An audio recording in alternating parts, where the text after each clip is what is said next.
running low, need you to feel it, please. I remember all those times it was a simple thing.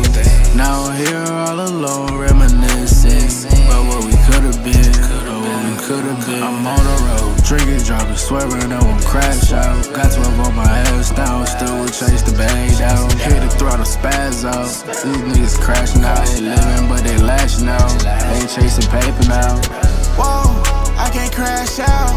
I remember I was broke, I'm getting cash now. These lame ass niggas talking shit don't make me lash out.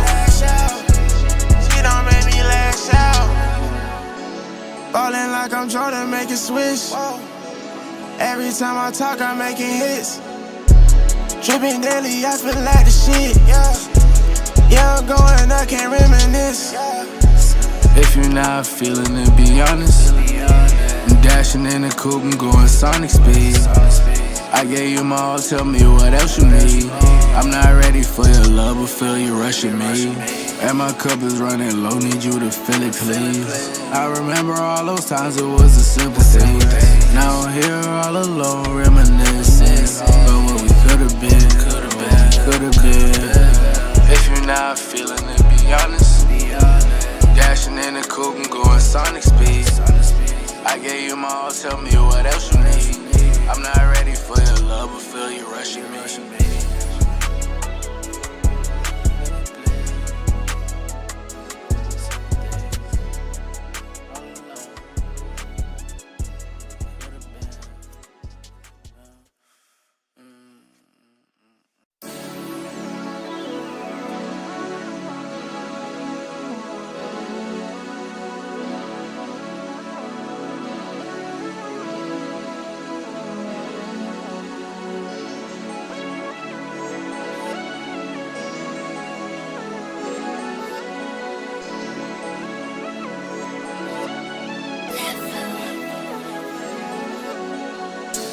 If you're not feeling it, be honest. I'm dashing in the coupe, I'm going sonic speed. I gave you my all, tell me what else you need. I'm not ready for your love, but feel you rushing me. And my cup is running low, need you to fill it, please. I remember all those times it was a simple thing. Now I'm here all alone, reminiscing about what we could've been, I'm on the road, drinking, driving, swerving, I won't crash out. Got 12 on my ass now, still will chase the bag down. Hit the throttle, spaz out. These niggas crashing out, they living but they lashing out. They ain't chasing paper now. Whoa, I can't crash out. I remember I was broke, I'm getting cash now. These lame ass niggas talking shit don't make me lash out. She don't make me lash out. Ballin' like I'm Jordan, make it switch. Every time I talk, I'm making hits. Drippin' daily, I feel like the shit. Yeah, I'm going, I can't reminisce. If you're not feeling it, be honest. I'm dashing in the coupe, I'm going sonic speed. I gave you my all, tell me what else you need. I'm not ready for your love, but feel you rushing me. And my cup is running low, need you to fill it, please. I remember all those times it was a simple thing. Now I'm here all alone, reminiscing about what we could've been, If you're not feeling it, be honest. Dashing in the coupe, I'm going sonic speed. I gave you my all, tell me what else you need. I'm not ready for your love, but feel you rushing me.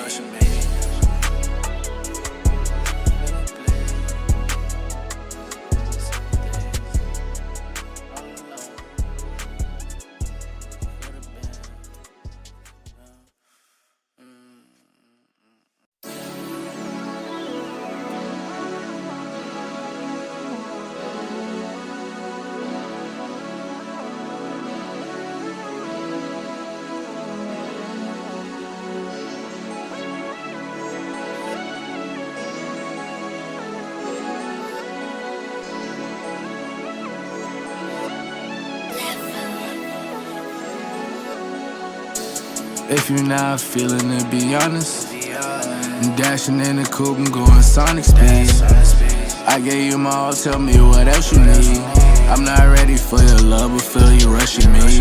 And my cup is running low, need you to fill it, please. I remember all those times it was a simple thing. Now I'm here all alone,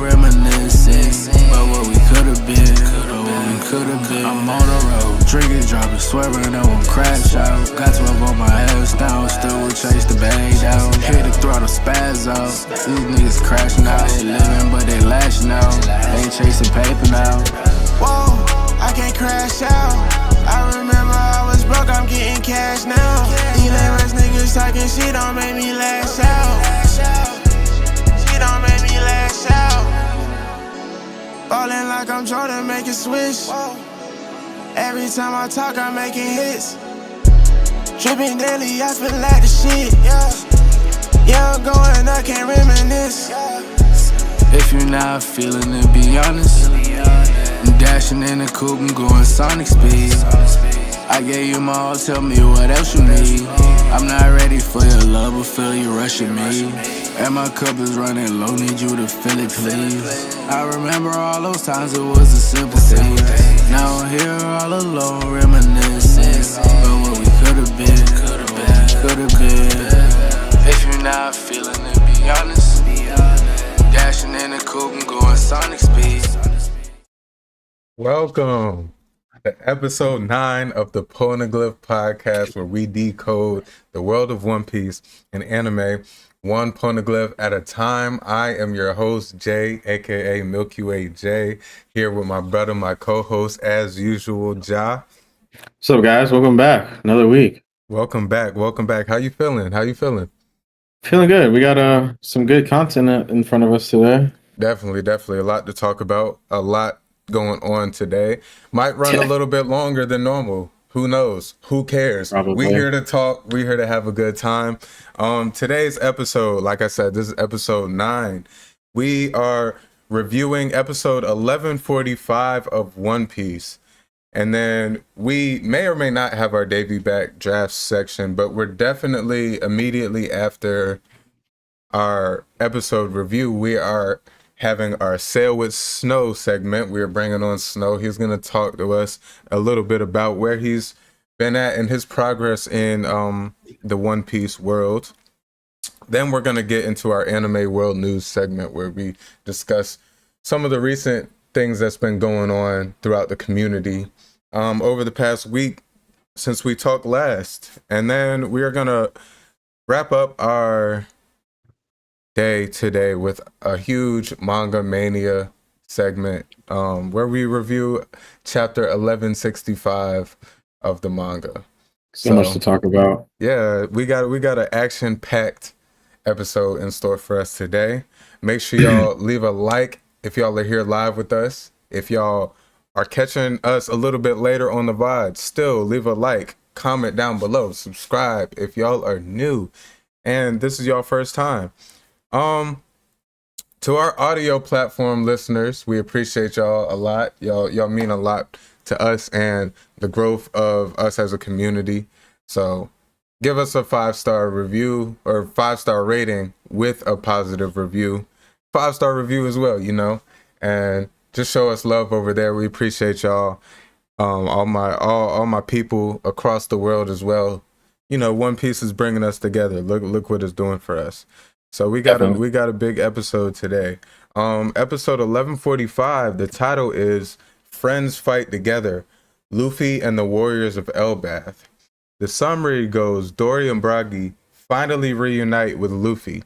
However, they are still facing Saint Saturn and Saint Warcurry in their alternate forms.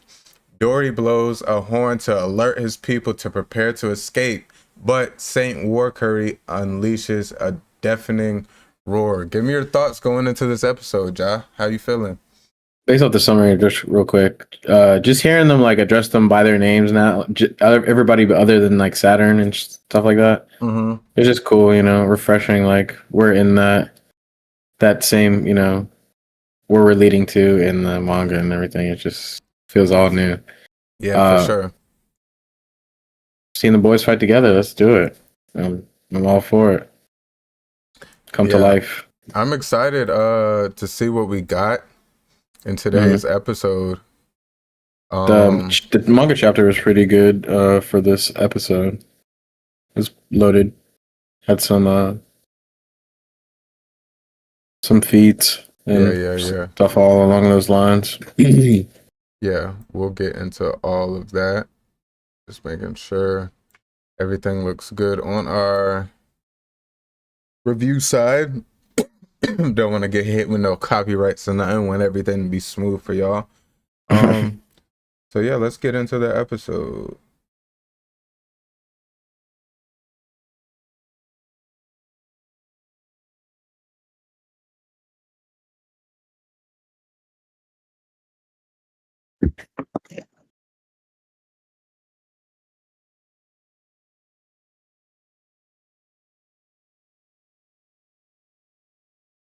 So Boom. one thing I want to talk about right here that I guess we didn't really point out, and I heard pointed out somewhere else. I think it was on social media or something.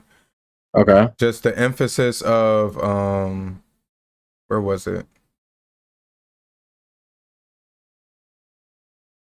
Oh, went too far back. Ooh. So much symbolism in the intro. All right, so I'll pause it when we get to it because I wanted to All right. point it out.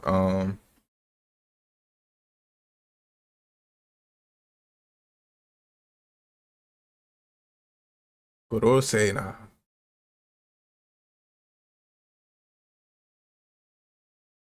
So right here, he was encased in flames. He surrounded himself in flames. I remember reading that in the manga, but it was a good amount of time ago that when it happened, I feel like it happened fast and we just like, he just kamikaze straight into it.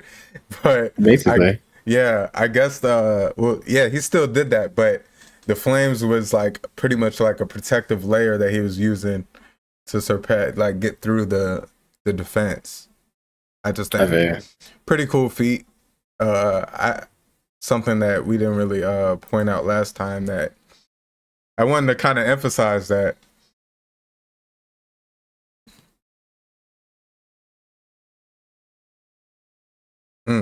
Head smacker.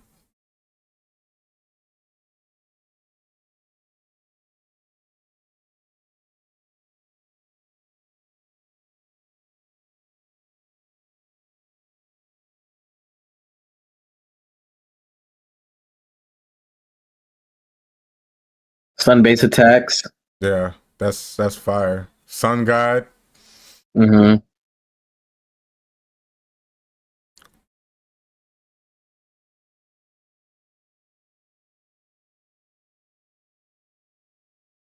Giant old man. Mugiwara.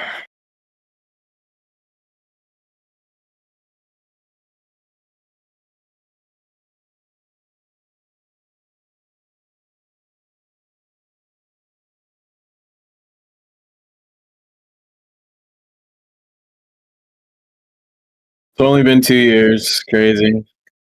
Yeah. So much progress. Friends fight together. Luffy and the warriors of Elba.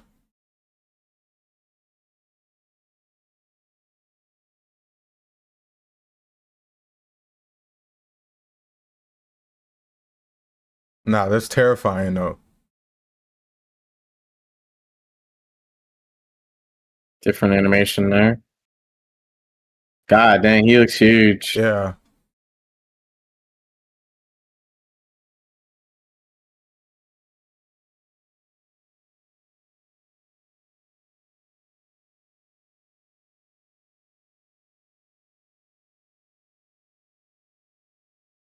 The boots a little more animated. And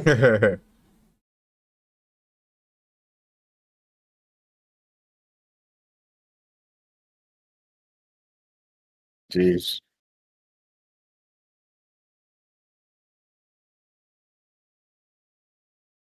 We were just talking about Jinbei. This is another cold part, I feel like, right here.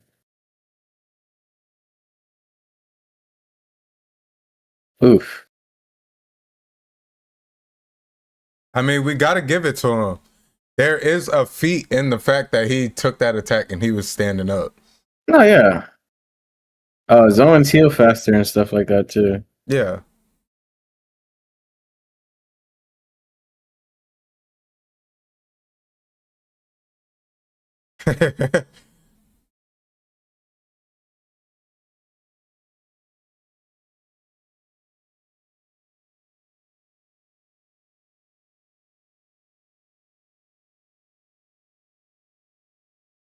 There's a little bit more emphasis on Lucci's like durability here. Definitely. We only get like that, like one or two panels of seeing him fatigued and hurt. Yeah. Nah, they cooked at this. Yeah, my boy. Give my dog his feet. Whoa. Knocked Kicked him him out right of out his there. form. Knocked him right out. Yeah, he was weakened. But look at that power. He cleared the way. That's terrifying, though.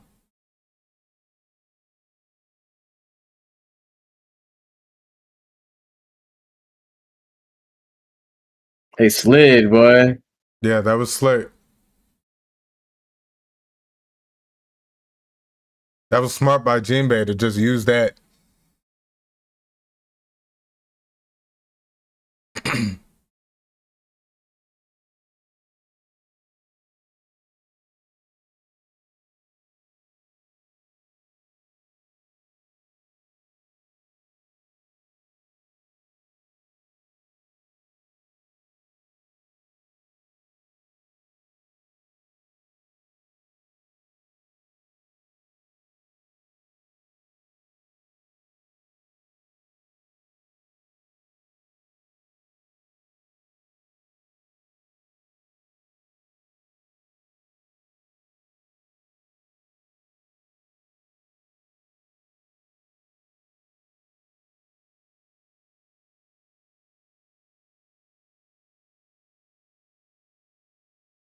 This is intense.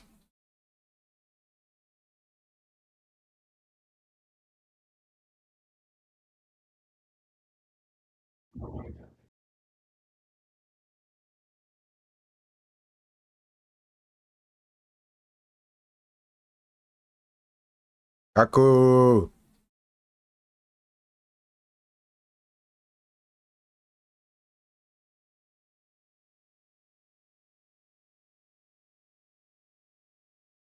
There they go again with that insects. Always gonna put him down no matter what side they on.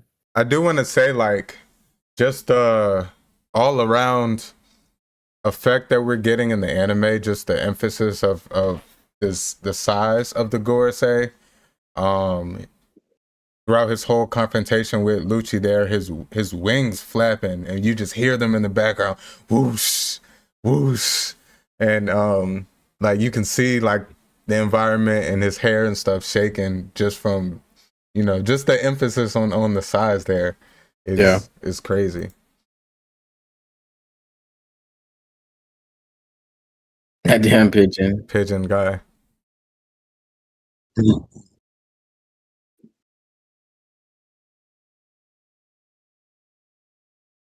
Just chilling next to the next to the worm body.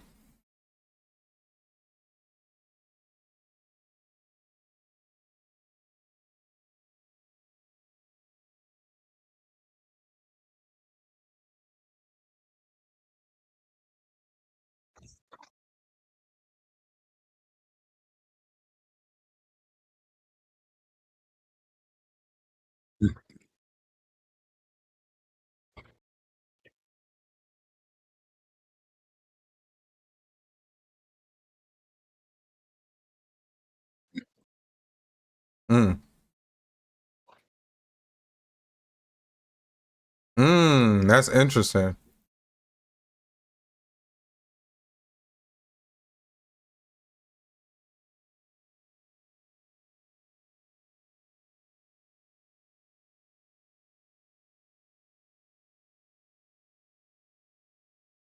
I do not remember that being that wholesome. it was a good moment, but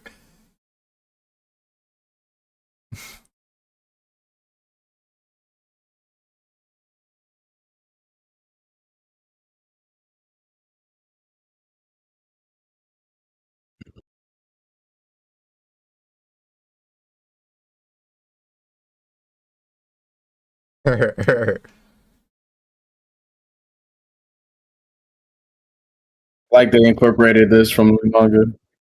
yeah.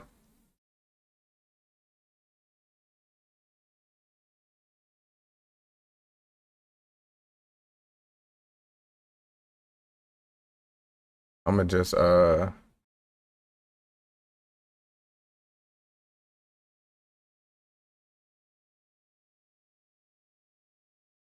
just wanted to pause it real quick and get more of like a visual. So and for my audio listeners out there, we got the right now we're looking at the map kind of the layout of Egghead Island and where everybody are relatively on the island. And I'm not gonna lie, I did forget that Zoro and Jinbei are up top. Cause that's where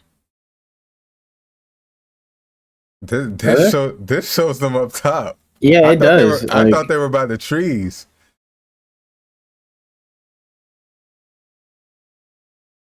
I thought they were by the trees. You know, it's crazy. It doesn't even show Zoro and Jinbei on the other one, on the manga. Yeah.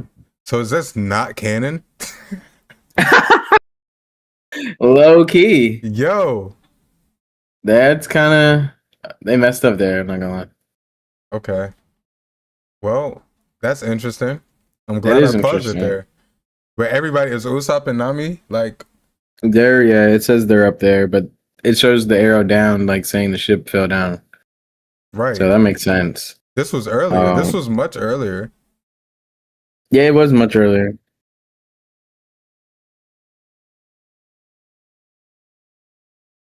Everybody else is in the right places, though. Yeah, right. That's what I'm confused about. But hey.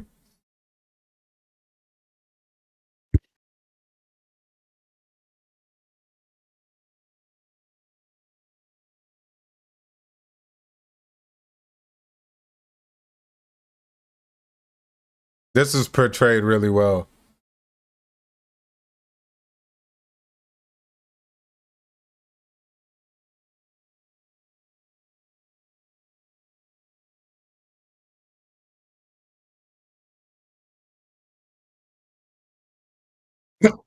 They're just shaking, and they're shaking. While the Giants are laughing in the face.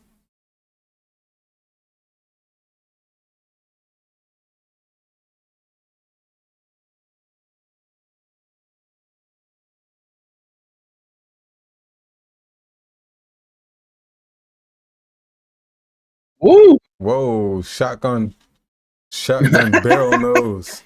Thought Broggies are bad.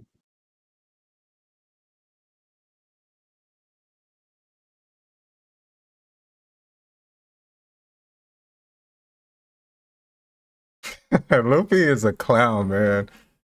That man's hilarious. Yo, the strength of this is insane.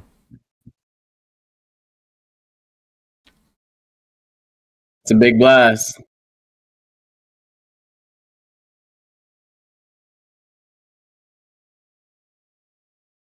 Yo, this has me excited for something else. Yo. The hockey's making them do that. This man's scar is floating off.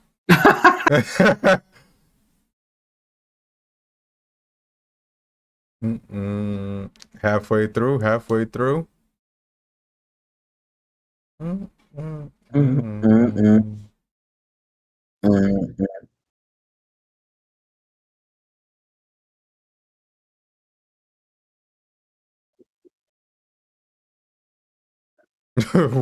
It sounded like you said something else.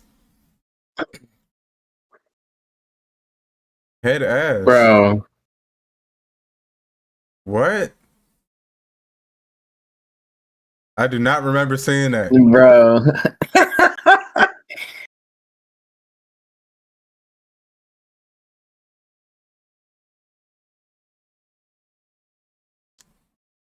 So they just adding that? They giving us a little. This man put back his scars.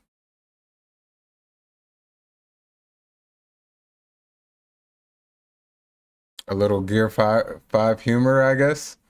Yeah.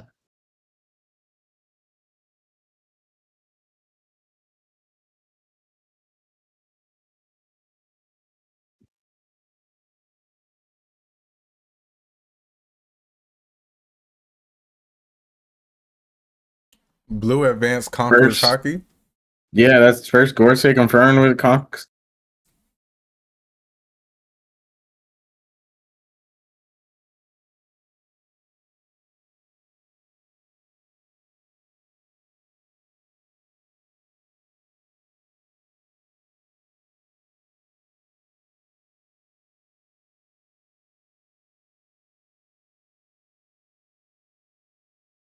Sunshield.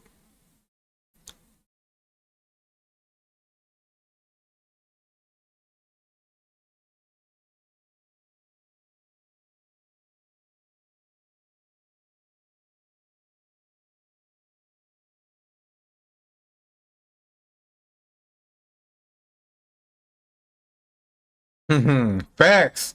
Oh, Granny. Sheesh. Heck yeah.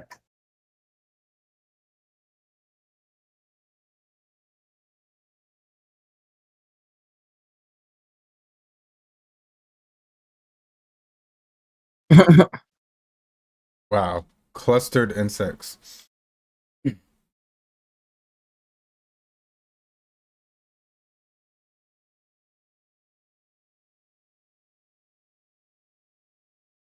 How are they looking on time? Hmm? How are Oh. how are we looking at time? We got a little bit left. Okay. Okay. Uh-oh. Yo. Wow. I remember this too.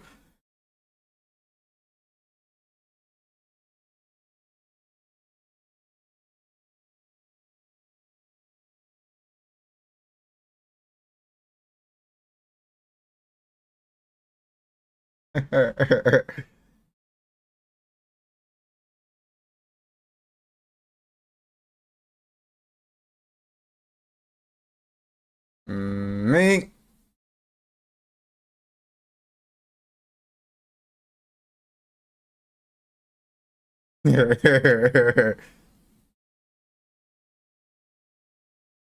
Sheesh.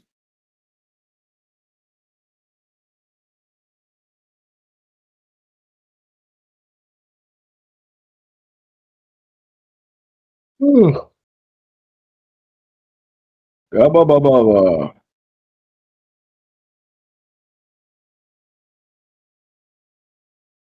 That's crazy.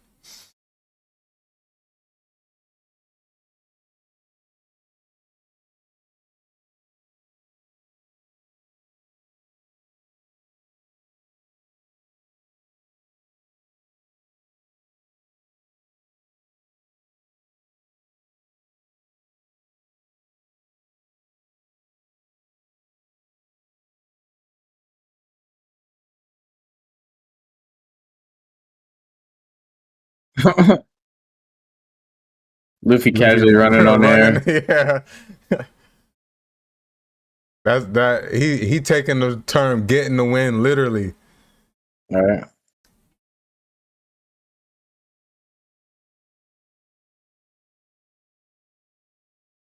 Usopp not doing nothing. Yeah. this hey, this dude, he's straight and just standing there. He said, ah. Where's Zoro when you need him?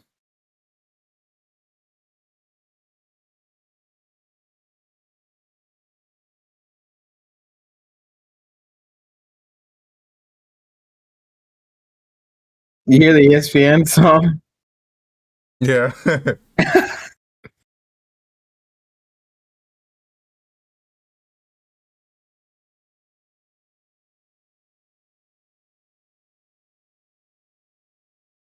What? Hey, I know the boots helping, but G-Bait swift Moving. with it. Oh, big body ass.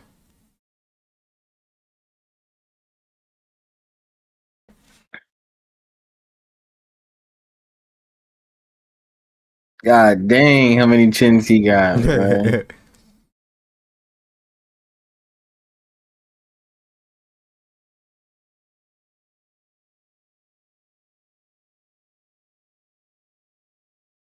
I think that's the NFL song, actually.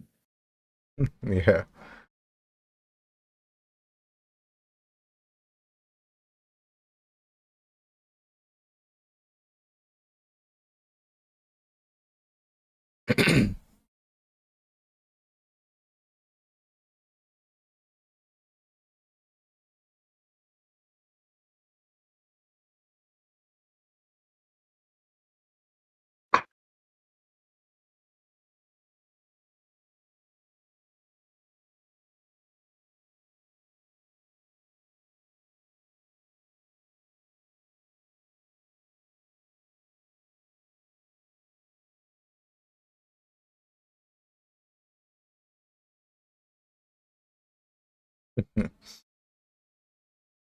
Fuck you, York.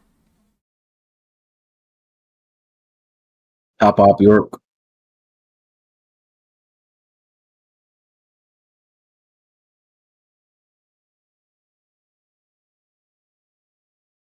And then let me give you first aid. Man, gave up. Man, it's Kizaru done gave up. Man, wake up. That was kind of anticlimactic. Right. The voice. Joy boy.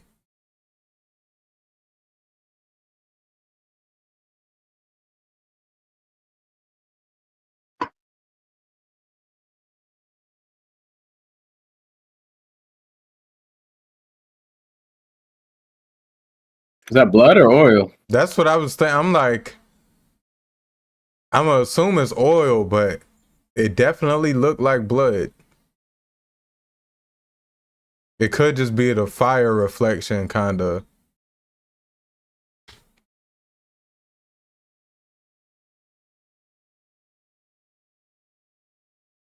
Jeez.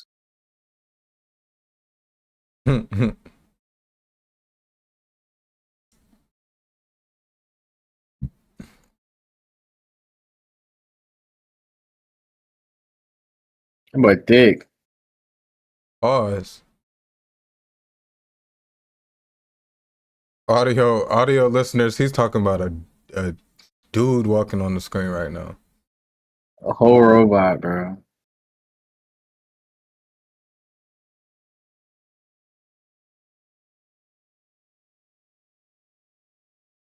Wow.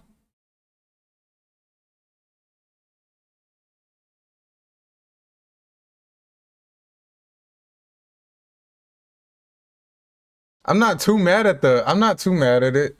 Like a strained, because I feel like Zunisha was kind of like a old strained. Zunisha's, I don't know. That shit tough to me. Zunisha's iconic. Yeah, though.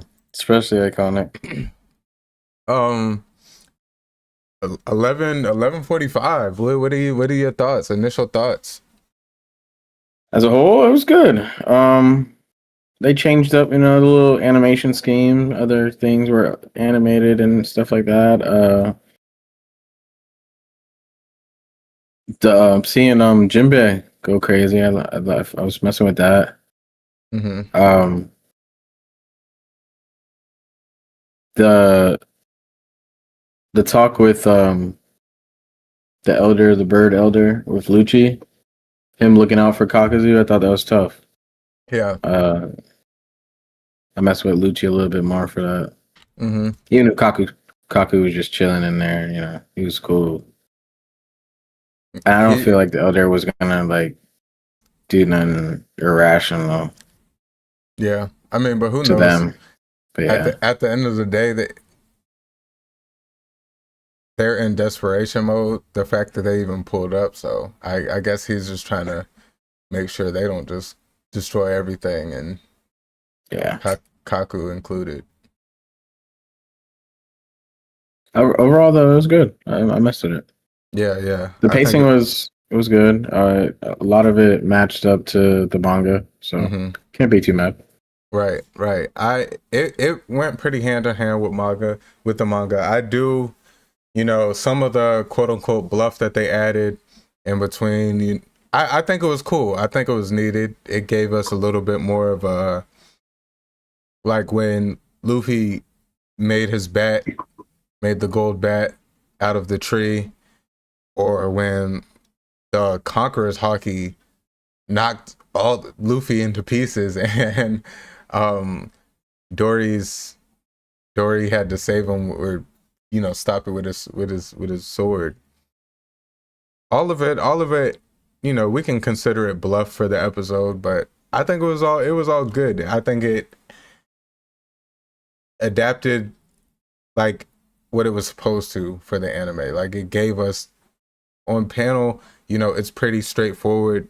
We see a little bit of the effects, but they give us a little bit more of the exaggeration and what's going on in the situation. So I like what they did with it.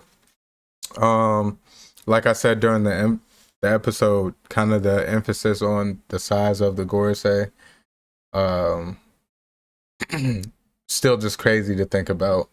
The size Definitely. Of really everybody here that's not the Straw Hats.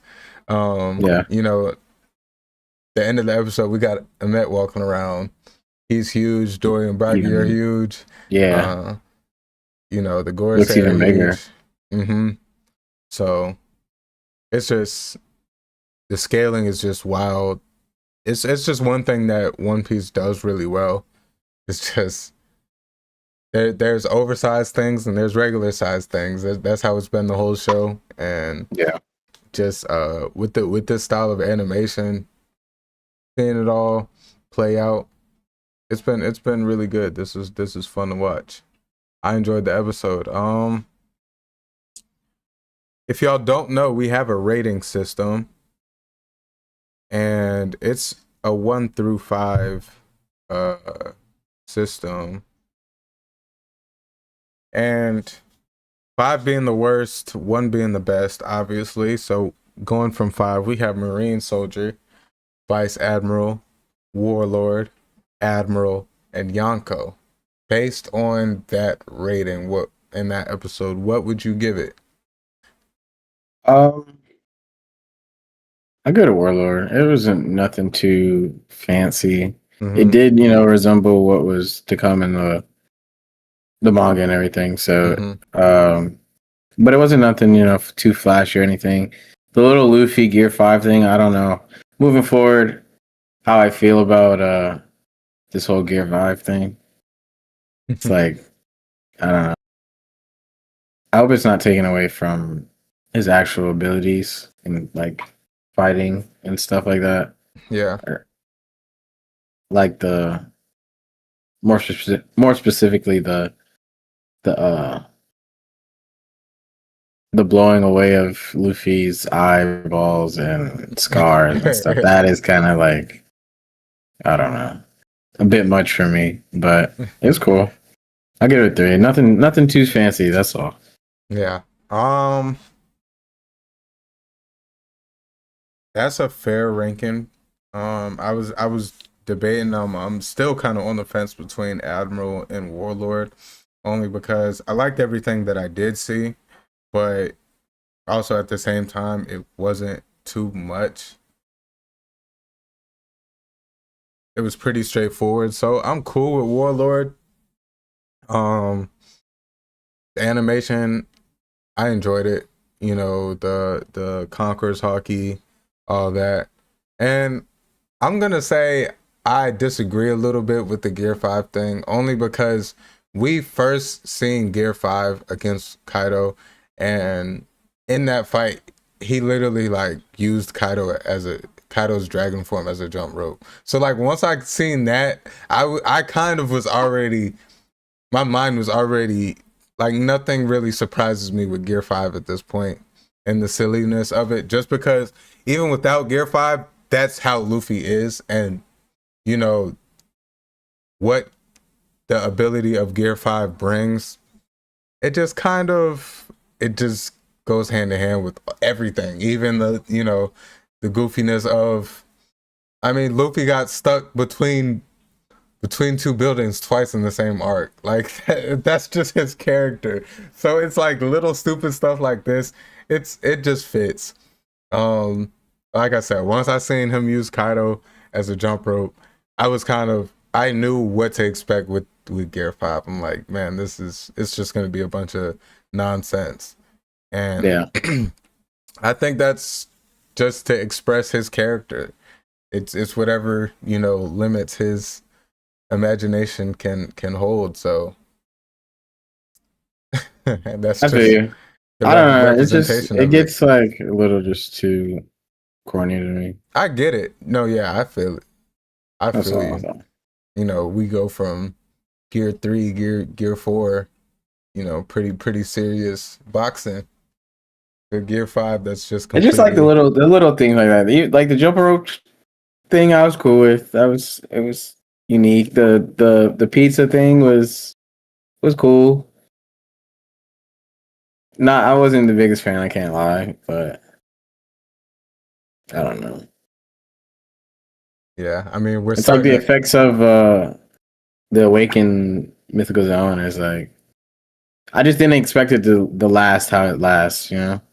Like physical contact with the jump rope thing. Okay, I understand that, but like flinging them and they stay like that, and then he's propellering, following him, chasing him. It's a toon force ability. I Yeah, I mean, guess it's just I feel like you're trying to think too hard about it, maybe. I just don't. It's just different for me. It's different. It's very different. Yeah, I I'm trying to agree. think of some more coming up battles where we could see some more boxing. Yeah, yeah. We'll see. I mean, we'll see. Overall, yeah, I'm cool with giving it a Warlord. I'm cool with giving it a Warlord. But Um, like the stream. If y'all are here, like the stream. really appreciate it if y'all are here. Let me text. Make sure Snow's ready. But yeah, we appreciate y'all for tapping in so far. Make sure y'all leave a like, even if y'all are coming in watching us later on the VOD. If y'all are listening to us on audio platforms, make sure y'all leave a 5-star rating and a good positive review. Helps us get on some of these front pages and start to hit the algorithm a little bit better, especially leaving likes over here on YouTube. So check us out. If y'all are on audio, check us out on YouTube as well. Get to see our beautiful faces once a week, sometimes more.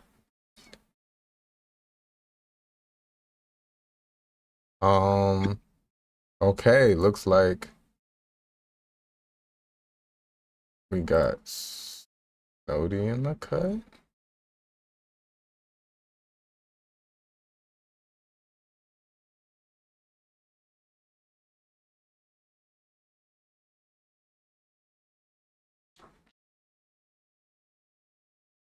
Also, I think I know what it is, y'all. Whoever's in this spot in Discord, it just makes pixelated for some reason. I don't know why.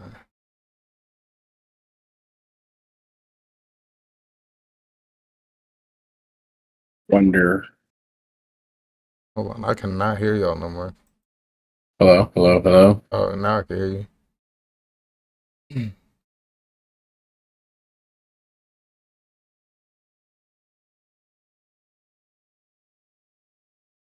Why has it got this drawing pixelated like this?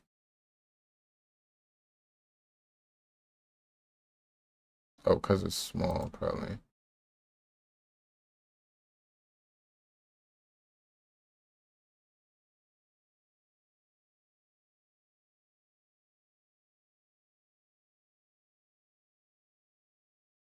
Mm-mm. Hold on, y'all. I'm trying to do. Snow, we can't hear you though. He's muted.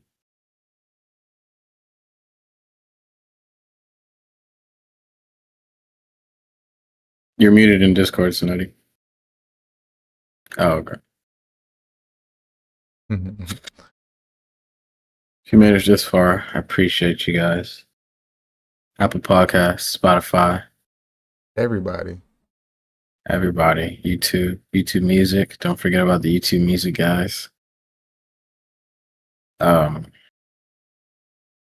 support has been truly unreal. We're getting a lot of interactions in our comment sections.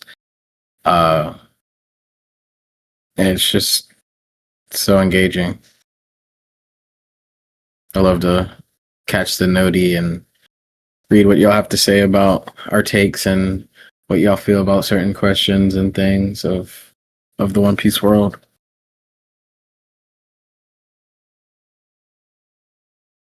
Okay, so I figured out why it's a little pixelated here.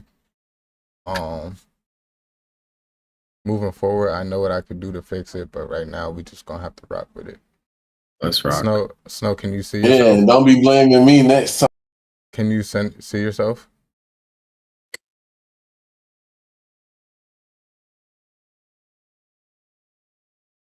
Okay, here we go. Fine. There we go. So, sorry for that brief little delay, y'all.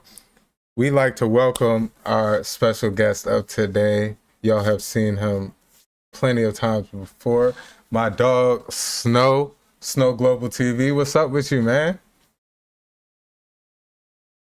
Still can't hear you. You're muted in Discord.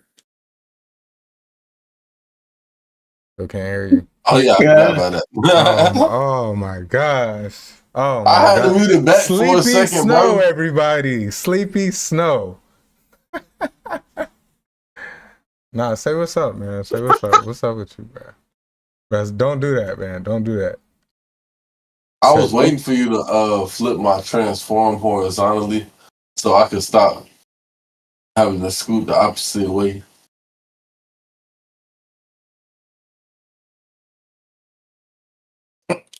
I don't think you're gonna get what you're looking for today, man.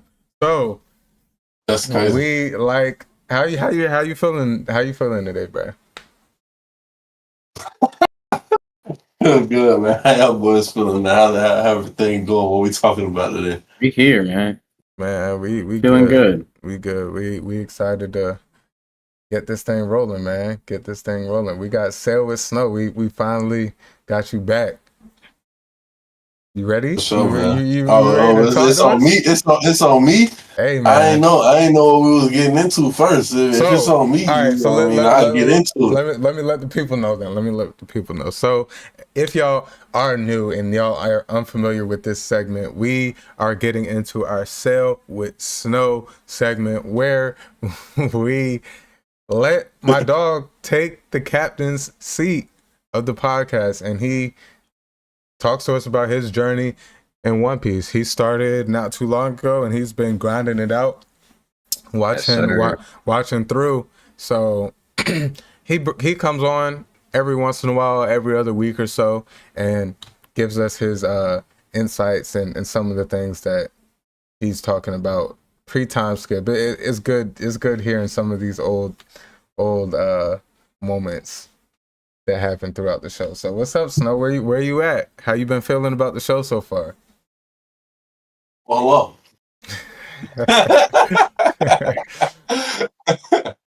no, but so basically today I want to talk about Whiskey Keep because last time I think we left off on Laboon and that little goodbye to the East Blue. Right. So we gotta start off with the introduction to the Grand Line. Mm-hmm. So you know what I mean, sailing through, obviously we're going through the crazy weather conditions in them because learning what it is that's going on. You meet Miss Wednesday and them who don't seem like too much important people, but you know what I mean? Like we know they ain't gonna really show us too many people that don't end up being somebody for some reason. So you got Miss Wednesday and the weirdo dude, and they kind of having an introduction to the Grand Line. The weather conditions are all rapid and ridiculous, and then you sail into this first town that you get the glimpse. You know what I mean? Your first glimpse of what a city or island in the Grand Line looks like, and it's a whole bunch of people clapping and cheering, screaming, "Yay, it's the pirates!" in them. So you know what I mean? Cool, bet. Everybody think it's a cool situation. They throw a big old party, have a little feast. You know, everybody eat good, fall asleep. My dog Zorro, being Zorro, he like, all right, you know, it's a little weird. But once he don't fall asleep. So while everybody's supposed to be asleep, come to find out, this is what introduced the Baroque Works whole network, which is the foundation of the bounty hunters. Zorro knew about them because he was a bounty hunter, obviously. And then, my bad, my bear was about to score. And then, but yeah, Zorro get up and he figured out that the Baroque Works people was about to take over and basically kill all them boys. It was a trap, and that's when you get another Zorro fight. He go crazy. He fought everybody in Baroque Works right there. Put belt to behind, and it was hilarious because Luffy woke up, you know, all happy, stomach full, thinking that he's still in this peaceful town that just fed him and gave him a party and a feast. And he like, Zorro, why you just kill all these people? Like, what's up with you? So now, them boys got into it. I remember that. Now you get that first fight, first Luffy versus Zorro fight. That was pretty funny. And I mean, Baroque Works and them just,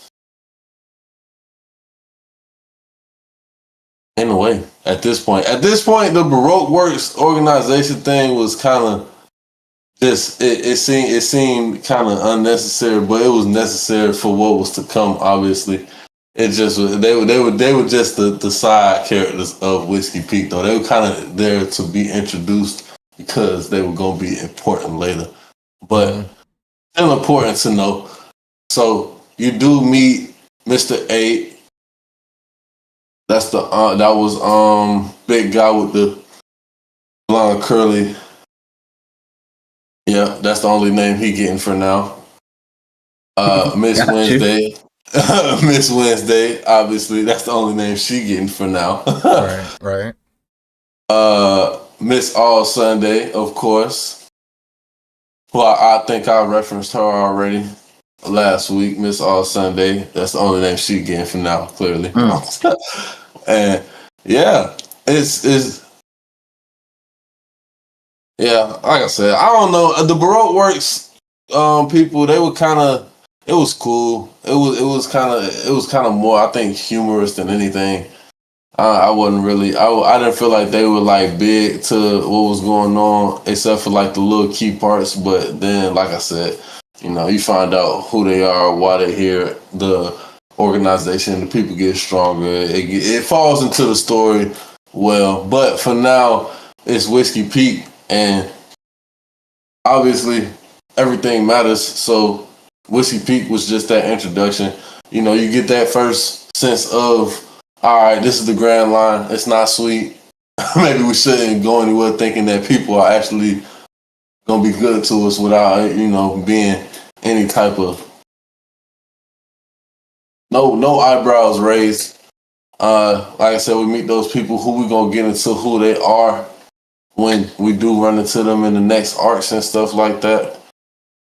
But at the end of the day, yeah, it was just really that good first glimpse of the Grand Line and what's to truly come. It's not just crazy sea monsters, and you know what I mean. You think it's gonna be like the ridiculous wild thing that we done seen so far, but then you pull up to this island, it's regular people, and it's a trap. So it can get it can get easy, it can get hard. It's just really it just depends on where you land. But yeah, that was that first arc of the Grand Line. Right. I think it was cool. Like I said, great introduction. It definitely walks us into what's to come. Yeah, I was about to say, Whiskey Peak is definitely just one of them stepping stone arcs that kind of propel you into the major arcs. Some, most of the major arcs kind of have, you'll see throughout the story, kind of have those stepping stone arcs or moments, like few span of episodes that in between that kind of propel into, or sometimes even foreshadow what's to come into the next major arc and then the next major plot piece in the story. And Whiskey Peak is definitely that first official one that gets you into the story. Facts. What do you think overall about Whiskey Peak? I know it's kind of like one of the shorter arcs. Yeah, it was a little short. I think at the time, I enjoyed it. It was cool. I think I was kind of on like a rapid watch more so than if you're not fully locked in at this point, I would say it's more so like you watching it and it's cool and it's watchable, but it's not like you're overly like loving it and locked in with what's going on. Like as you get to because then we go to Little Garden, that started to wrap your heart in a little bit more. Mm-hmm. You start to get more feel for the team. I mean, how much? I mean, we could get in the Little Garden if we want to. Yeah, for sure. One question. Talk to me. I'm saying y'all boys talk to me too. You know what I mean? Talk about what you remembering and stuff as I'm getting into it. Do you feel like that Zoro Luffy fight needed to happen, or do you think Luffy was doing too much? Nah, Luffy was doing too much, but it had to happen. I mean, it's gonna happen. I feel like those top, you know what I mean, the tops of the groups gotta duke it out like seriously. It's necessary. It was stupid, yeah, and I mean, but at the same time, it wasn't, because then it shows you another side of like, all right, this man Luffy really was about to crash out on his own mans. This is just because he thought he beat up the people that fed him food. He didn't even consider maybe he fought all these people for a reason, because this is my man, and I do got him riding around with me. So like, why would he have done that? Well, no second thought. He like, these nice people just fed me till I was full, and you beat them all up. So now we got to fight. So I mean, it's like that's another side you see of Luffy. Like, he's just a genuine MC. He just one of those like that. That's just who he is. He gonna be who he is and stick to his morals and what he believe in. And I feel like Zoro just know that. He's just like, you know what? All right, bro, we just gonna fight. I'll tell you what happened after we fight. Yeah, I feel like it's one of them like hold you accountable moments, like early moments that's needed to happen, between real brothers. Like, because when push comes to shove and it's the world against us, moments like this are what makes those bonds that are important for future moments. And I mean, that's easy for me to say, but like knowing a lot more throughout the story, but even just as a whole, like, first watch, kind of seeing that, you kind of, you're thinking like, okay, like this is needed, and there's multiple moments like that, that they show us throughout with a lot of the crew, and they're kind of like conflicts. I mean, Nami earlier in Arlong Park, she's about to dip and everything. Right. So like everyone kind of has their own like conflict within the crew that ultimately brings them closer. And I feel like that was one of those first big moments for between Zoro and Luffy's characters, you know, being the captain and the first commander of the crew. Mm-hmm. So Facts. I got another question. Yeah. Awesome. How do you feel about Nami? She did a little bit of mediation there after the fight and everything. Mm-hmm. I mean, do you think she had a good effect on them? That's a great way to put it. That's a great way to put it. she definitely did a little bit of mediating in her Nami way. And I mean, yeah, definitely affect. I mean, you just learn. It just goes that I think that these steps is more important for, like Brax was saying, going towards the development of the bond and the trust and the relationship that they build for each other, because it's just like you got to go through these things to know who your man's is and how to respond off of what situation is, you know, occurring. So they going through these first missions and retreats together. They go, you know, you got to make sure like where everybody head is at with it. And yeah, Nami mediation is just the hilarious part, because she definitely has her way of getting to the guys. Yeah, I just to add to that, I just love like Nami's like bitterness and crudeness, like when she's, you know, getting serious. She don't play. She don't play. She don't play. When it's time to chill out and focus up, she gonna let everybody know. I do love that about Nami's character. For sure. Because at the end of the day, it's like she knows she got to be the one to step up and do that. But push come to shove, she putting all her faith, her life, everything in their hands. Right. Regardless, at this point now, you see it because you start to see her open up and trust more, and you know, in the back of her head, like, all right, you know, as long as I got these guys with me, they gonna hold it down. So I'm cool. Yeah. Facts. So, but yeah, Little Garden was cool. It was, so, you know, I mean, you step out of this modern, urban, you know, I mean, this city that you don't went into. You think it's like, all right, this is a regular situation, and then you pull up the Little Garden, which is clearly named for it's you know, it's supposed to be an oxymoron type of name, because nothing about the garden is little.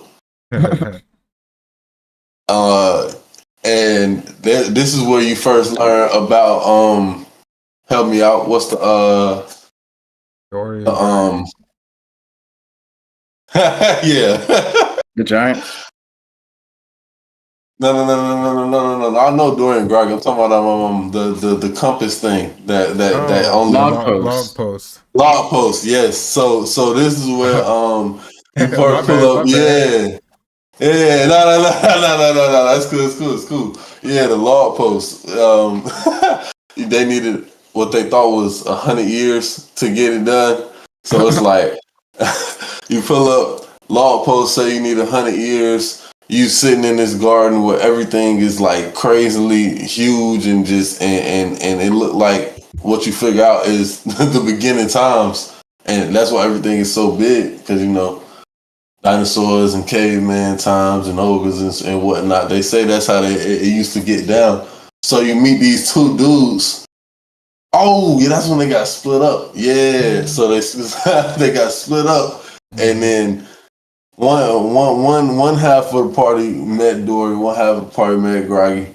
You meet these two Groggy, and meet those two giants, and you figure out what's going on. Because that volcano erupt and it's up.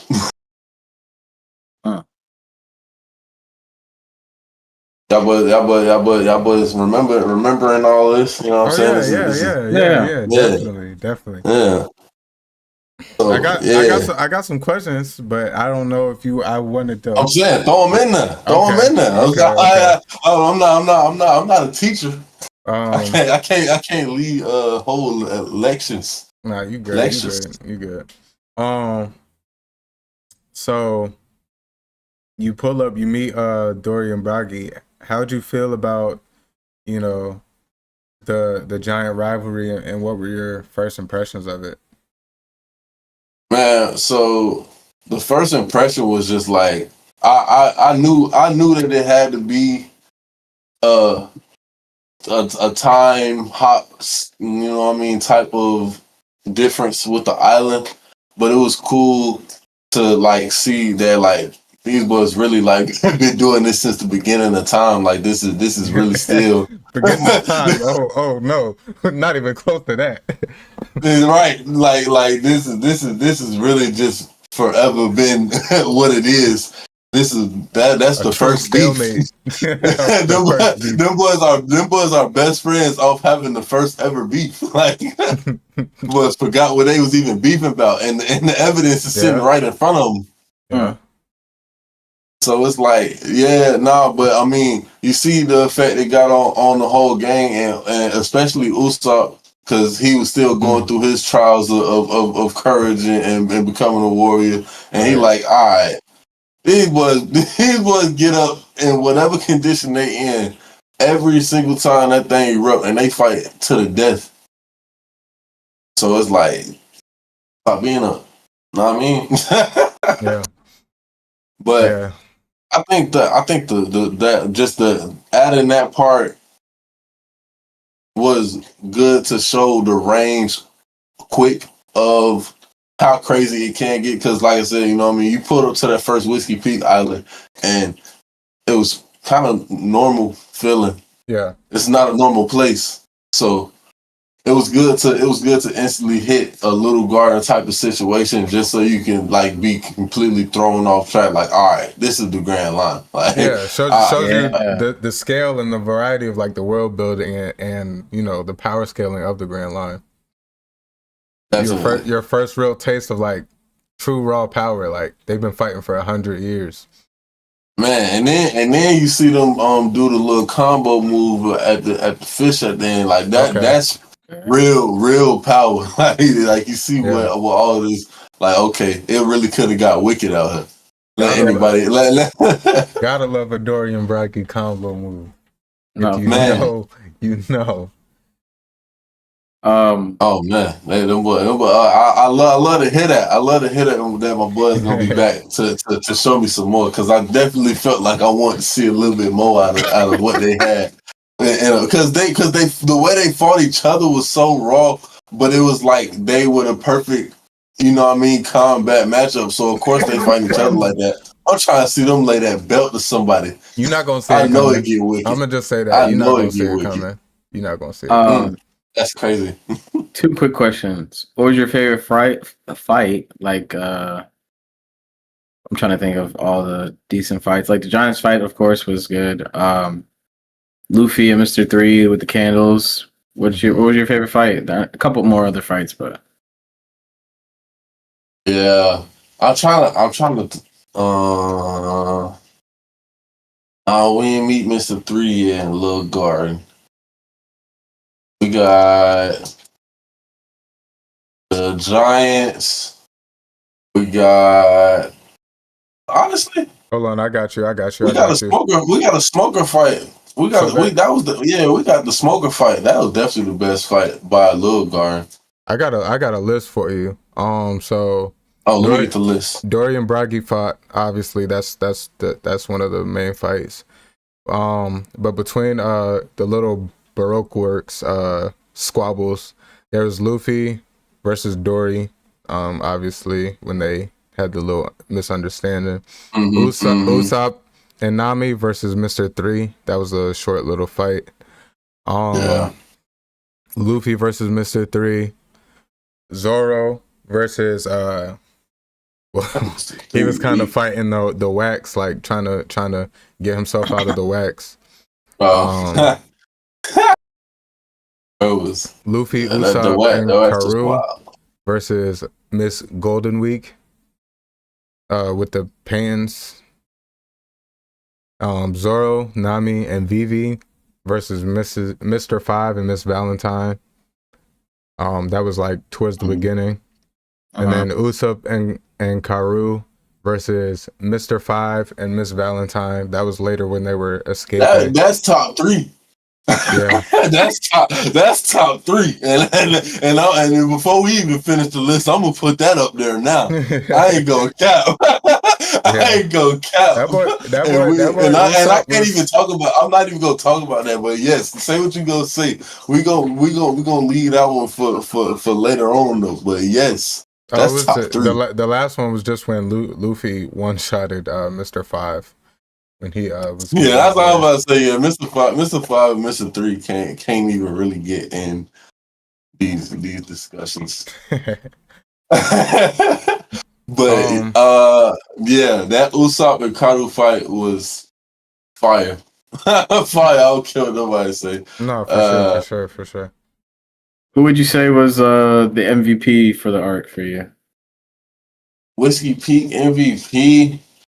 Little Garden. Little Garden. I'm tripping. Little Garden MVP. Little Garden MVP. Luffy.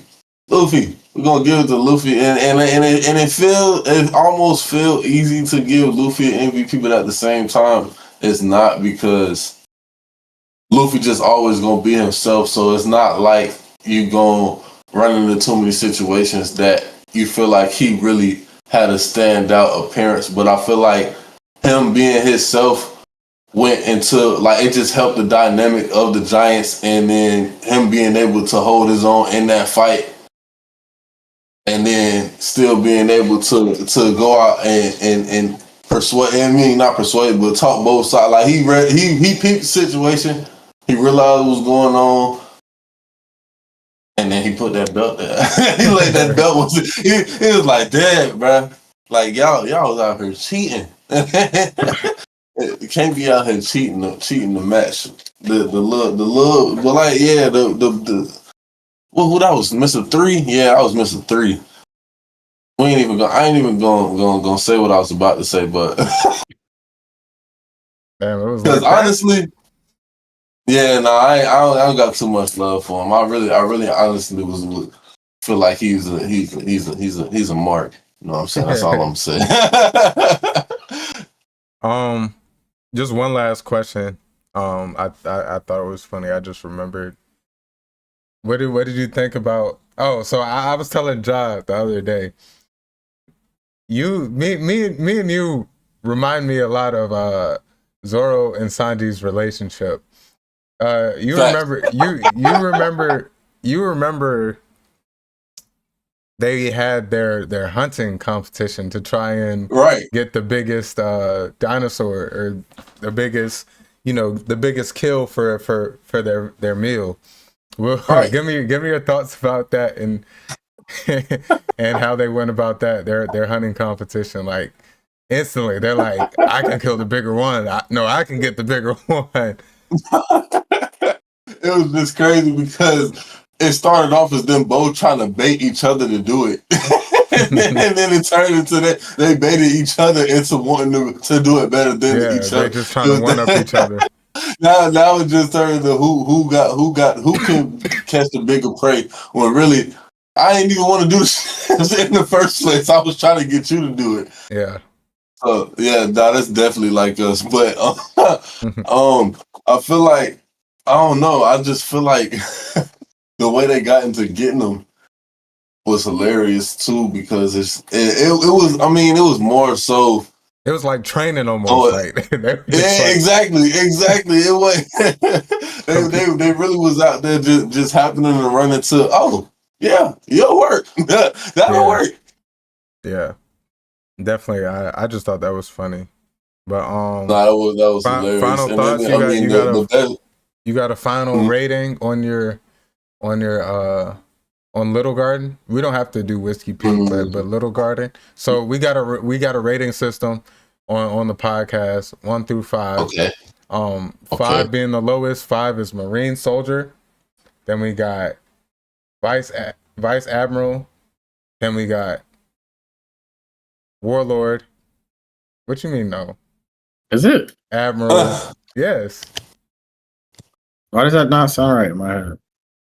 Marine Soldier. You're right. You're right. Vice Admiral, Warlord, Admiral, Warlord. No, Vice Admiral. General. What? Marine Soldier. Marine Soldier. Okay. Vice Admiral. Vice Admiral. Warlord. Admiral Yonko. What do these mean? Admiral is the leader of the Navy, one of the top 3 of the Navy. Yeah, one of the top in the Navy. And Yonko, you'll learn about that soon. Yonko is. You'll learn about that. It's New World stuff. You'll learn about that later. But it's the top for the reason. So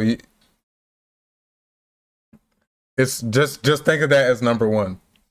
What's your rating on Little Garden as an arc? Oh, as an arc, Little Garden was tough. I mean, I like I like Little Garden as an arc by itself just because I feel like that's one of those arcs that it's not necessarily completely going towards what's going like linear completely with the story, but it's like it's its own story. It was so good as its own arc. Like you could go and watch Little Garden. Like if you don't watch One Piece, and I was like, you know what, you don't like One Piece, go watch Little Garden real quick.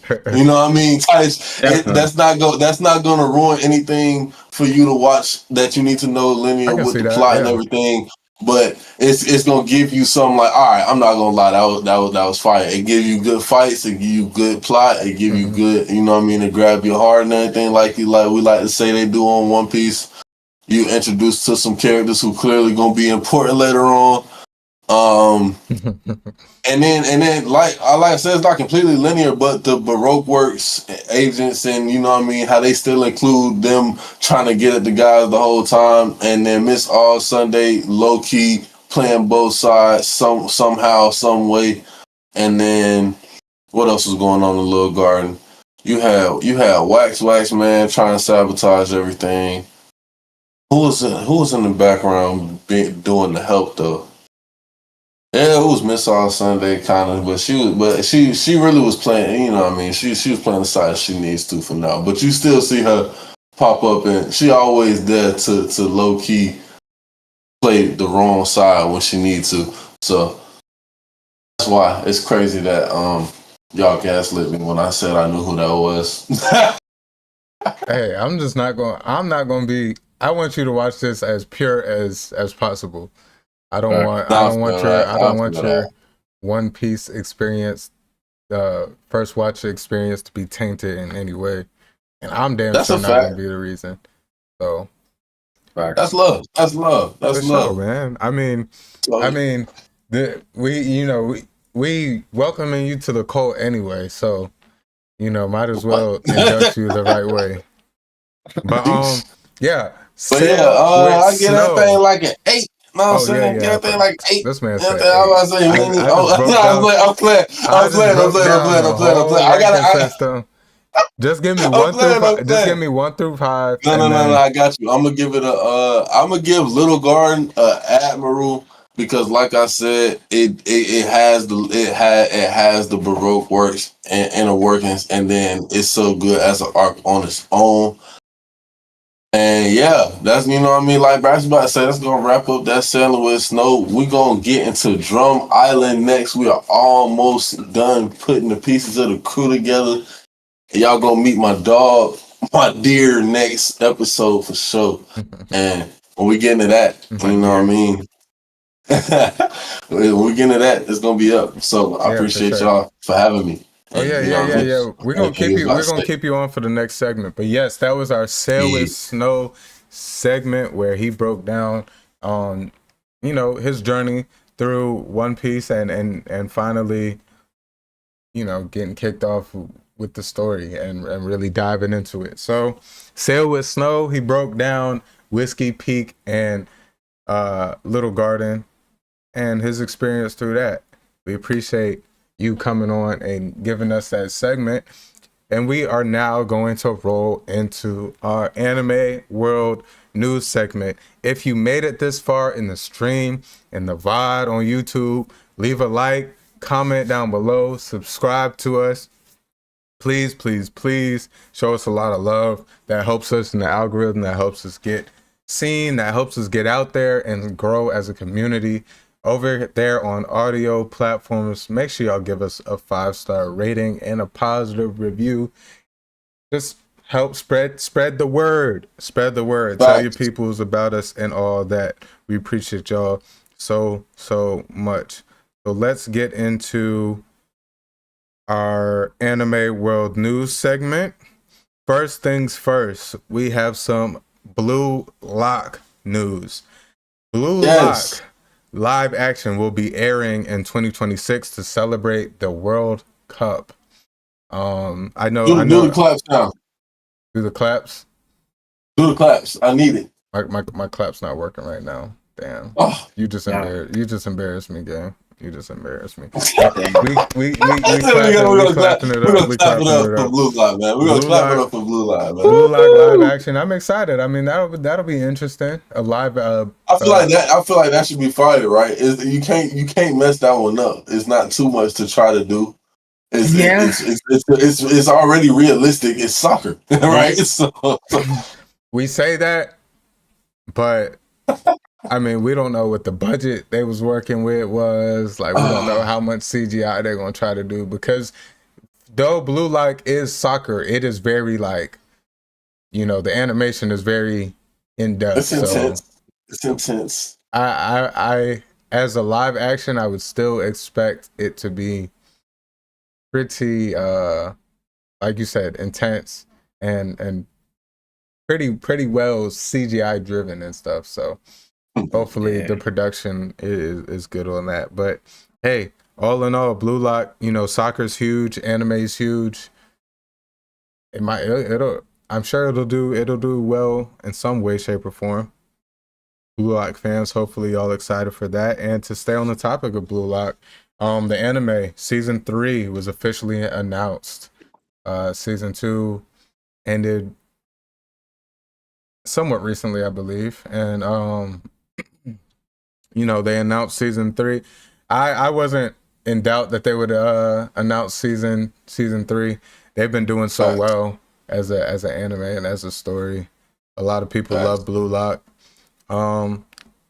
The first season was very, very hyped to where I don't feel like anything since has lived up to it, but it's still been good. The movie and season 2, it's all still been good. A good story and a good anime. So I still been enjoying it. You didn't like season 2 as much? I enjoyed it. Don't get me wrong. Don't downplay what I'm saying. I'm not saying you are, but don't take it for granted. But I do feel like season 1 was better. Like, if I had to pick one, season 1 was like him for me. But I enjoyed it a lot. I enjoyed it, and I'm excited for season 3. I know you watch Blue Lock. Give me your thoughts. What are you feeling about live action season 3 announced? Oh yeah, no, for sure. I'm excited about that. Like I said, I don't usually want to see the live actions and stuff, but if it is gonna be a live action, I feel like it makes sense for it to be something Blue Lock style. Yeah. So I mean, like you said, with the right CGI included and them staying along. I mean, because at the end of the day, I feel like as long as the actors are as athletically gifted to do the crazy stuff that what I mean. Or at least most of the stuff they are. Yeah, exactly. Most of the stuff that they doing in there, like with the exception of like the flow state animation and everything you see going on around them while they're doing it, it's regular stuff that soccer stars do. So I'll be interested to see them, especially put together a full group of actors that are supposed to look like the Blue Lock characters doing what they were doing out there. Right. Okay. I haven't started my sports anime journey yet, but I know Blue Lock is one of the more popular ones. Honestly, gang, all you need is Blue Lock and Kuroko. I mean, obviously Haiku if you want to go that direction. That's like highly, what I mean. That's honestly probably I'm about to say that's probably the number one sports anime. Definitely. Yeah, that's your big 3 right there. Yeah. Kuroko, basketball, Haiku, Blue Lock, I would say. I know there's a golf one that I see a lot. I forget the name of it, but I see it. I seen that golf one, and I see the baseball one a lot too. I've seen some clips of the golf one and the baseball one. Actually, they both have had some funny and some good clips, but I don't really know too much about them. But yeah, Attack on Titan creators or publishers, Kodansha, I believe. Sorry if I butchered the name.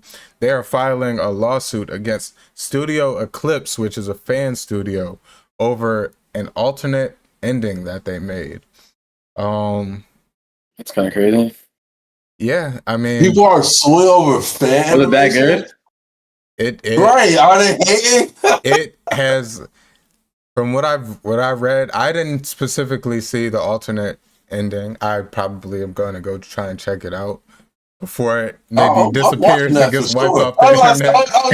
I'm definitely about to go find that today. Yeah, but apparently the creators, they're filing a lawsuit. So they said the alternate, fan animated ending was, don't quote me on this. I believe they made like a manga version a manga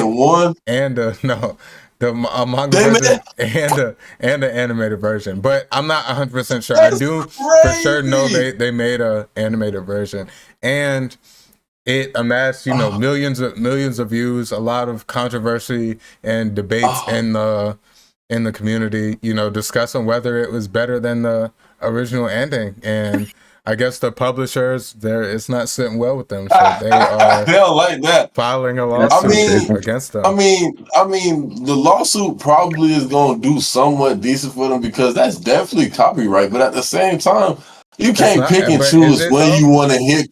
It is. I think majority of the fan animation is copyright. That's why a lot of them are starting to take away like the detail of it and make it more so vague, and like the cartoon styles are kind of missing details and stuff like that.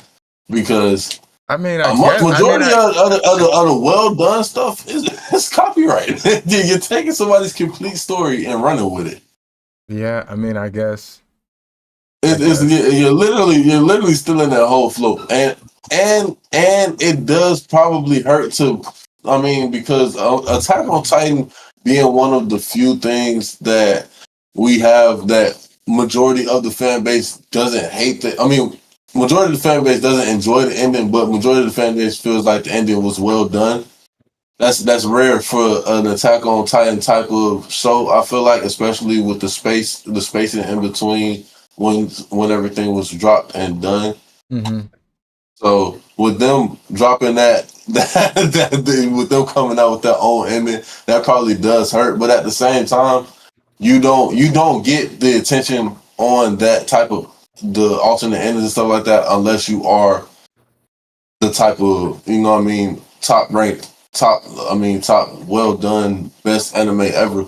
So that's kind of lame to go and sue the little people for having the alternate ending when you're already millionaires. You already made one of the best anime ever. You already have your ending that it ended how it was supposed to.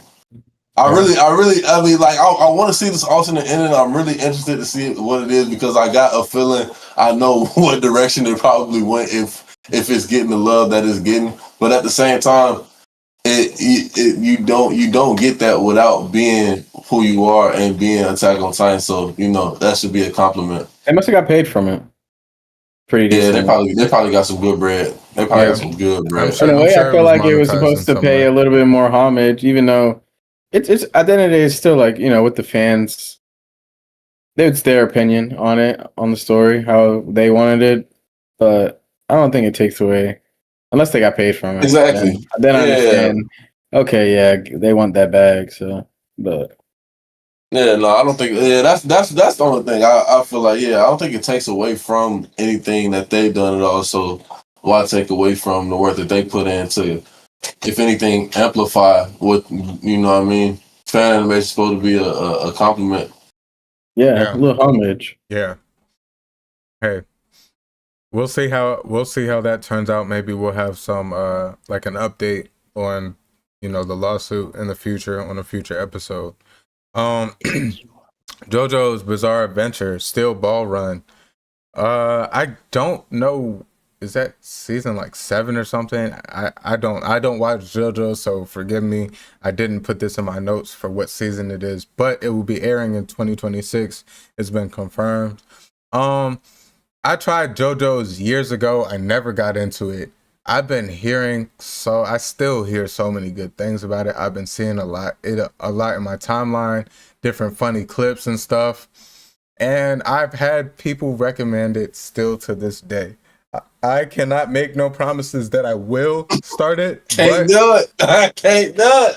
But I've been hearing a lot of good vouchers for it. So who knows if I ever get that down bad in the dumps, not the crap on JoJo's, but I'm just saying. Yeah, that's a great down. It's a great down bad option to have. Like if I'm like really have no clue what I want to watch, maybe, because I've been hearing a lot of good things, and the fact that they're still making, they're still dropping new seasons. Hey, only it's surviving the test of time. Yeah. Only few animes can do that. Hey, personal opinions aside. I'm keeping my comments to myself. I'm keeping my comments to myself. Not everything is made for everybody, but it still has a core fan base. It still has millions of views. JoJo is not only lasting the test of time, but it. Never mind. It beat the test of time. That's all we gonna say. And JoJo, yeah, I've almost put it on like once or twice, but never. He said almost put it on. I hovered over it a couple times while searching for anime. I read the description. I like this next one. Yeah, Dr. Stone. It's officially ending with this next part that comes out in 2026. Man, what a good show. What a good show. It is so good.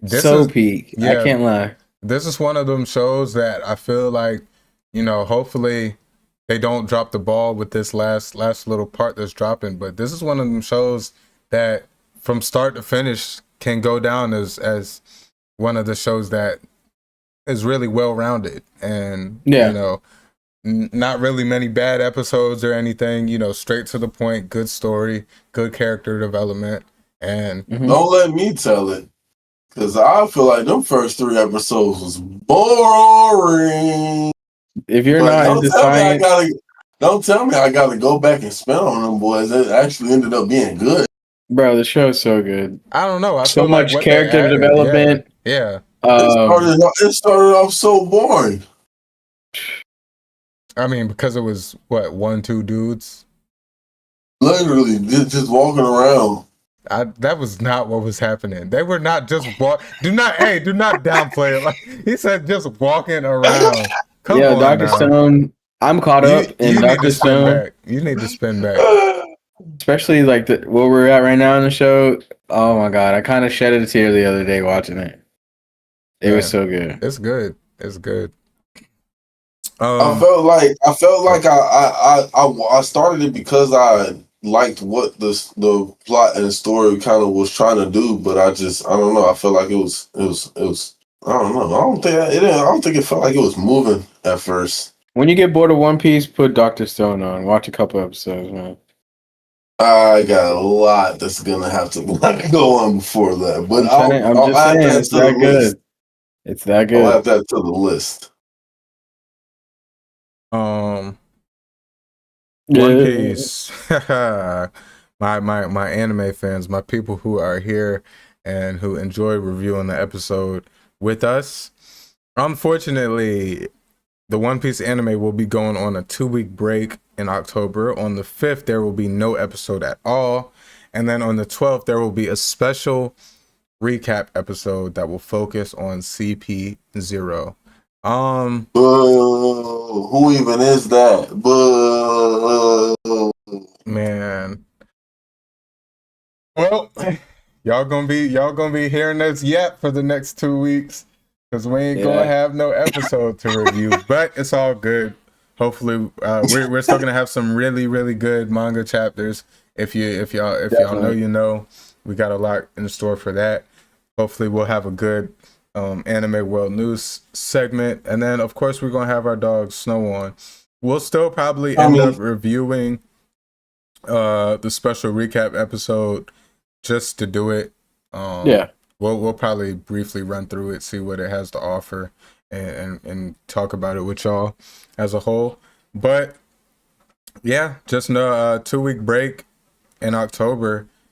All my manga readers, y'all know we got some big things in store for these next few episodes in the anime, or just, you know, what's remaining to come in EggHead. So with that being said, 2 weeks, can't be too mad at it. Hopefully they're being utilized the right way, and we're getting some good product on the production side of things once they come back and we get back to it. For all my isekai lovers out there, one of my personal favorite isekai out there, The Rising of a Shield Hero Season 5 has been officially announced. You ain't never said nothing about this show. I never said nothing about it. The Rising of the Shield? No? You know about it? Rough Tower? What'd you say? It was. I said, you talking about now for me and Rough Tower?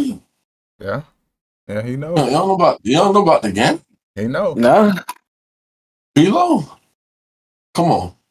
Yeah, Season 5 announced. Gotta tap in, man. Isekai, it's a good one. Yeah, it's up my alley. I gotta. Yeah, I told you, Isekai is my genre. Like, I damn near throw it on anime on just because it's Isekai. You watch Slime? Of course. Okay. But you know about Slime? But yeah, Bro, my phone, I'm sorry, I gotta vent to y'all. Chat real quick. My phone died and I missed the end of the Bears driving. Them boys scored to win. oh yeah, I got it on the background. I seen it. Shout out Fantasy. I watched that. I was guessing with faith. No, and as soon as it did, Dang. I've been trying to keep my composure, but it at this point, bro, I gotta let something out. You know, how did it happen? Just for y'all, DeAndre Swift just ran it in. I was, you know, podcasting and stuff, so I was kind of, you know, focused. But for those of y'all who don't know, Snow is a Bears fan, and Bears, since we've been alive, they've never really been that good. So he takes his wins to the hearts. He takes them when he can get them, and they mean everything to him. But they're, you know, a win like this is as close to a Super Bowl win as it'll feel for him. So, you know, that's just, you know, what he's experiencing right now. We're gonna let him have that moment.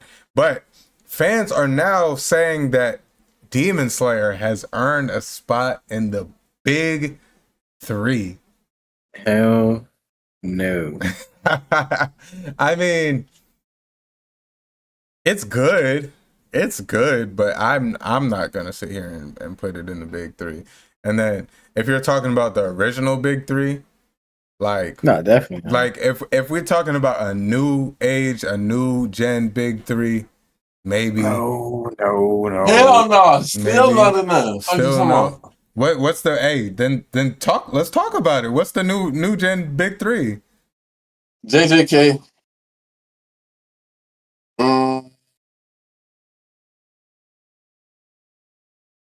Nah, I can't throw that in there. That's not new enough. You can't say it. Nah, My Hero and them not new gen. Oh no, that's a miss.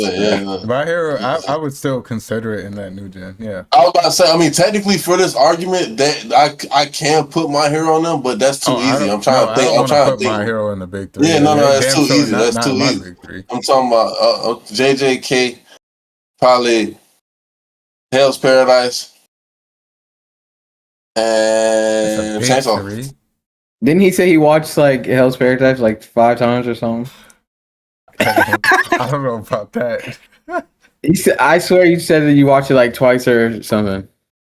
Like a couple times already. Twice or 5? I've watched it twice, but you watched it twice? That boy watched it 5 times now. Hey, Hell's Paradise, I definitely... You still got Kaiju. You still got Kaiju. You still got... Kaiju won't be big 3, but it's big 3 in my heart. You know what I'm saying? I got JJK, Demon Slayer, and see, that's Demon Slayer was one of them that I wasn't that I feel like we can't throw in there. Challenge yourself. How is that not? Challenge yourself. What do you mean? I'm not giving a show with 1 season out, putting that in the big 3. That's hell no. Hell no. 1 season does not deserve no big 3. Just because it's a good season. You said new gen. That's not just big 3. You said new gen. 1 season that's a new gen. I'm not talking about something that done developed the whole new gen. No, that's what I said. It's like not My Hero and them and Demon Slayer and them. Why not? That's not new gen. That's it. What's that's OG big gen. 3? I feel like those came out. Naruto and One Piece. Oh yeah, OG Big 3 is So that's why I'm like new gen can be like 2010s and on. Like I feel like that's fair. Okay, that's fine then. I thought we were talking about specific new gen, like right now, new gen. No, I don't like within the past year or two, new gen type of shit. No, hell no. That okay, then my big 3 is completely different. But I'm still keeping my answer the same. Well, yeah, mine's JJK, Demon Slayer, and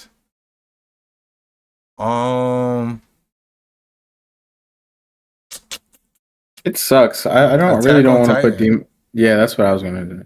But I was gonna find any other way not to put Demon Slayer in that.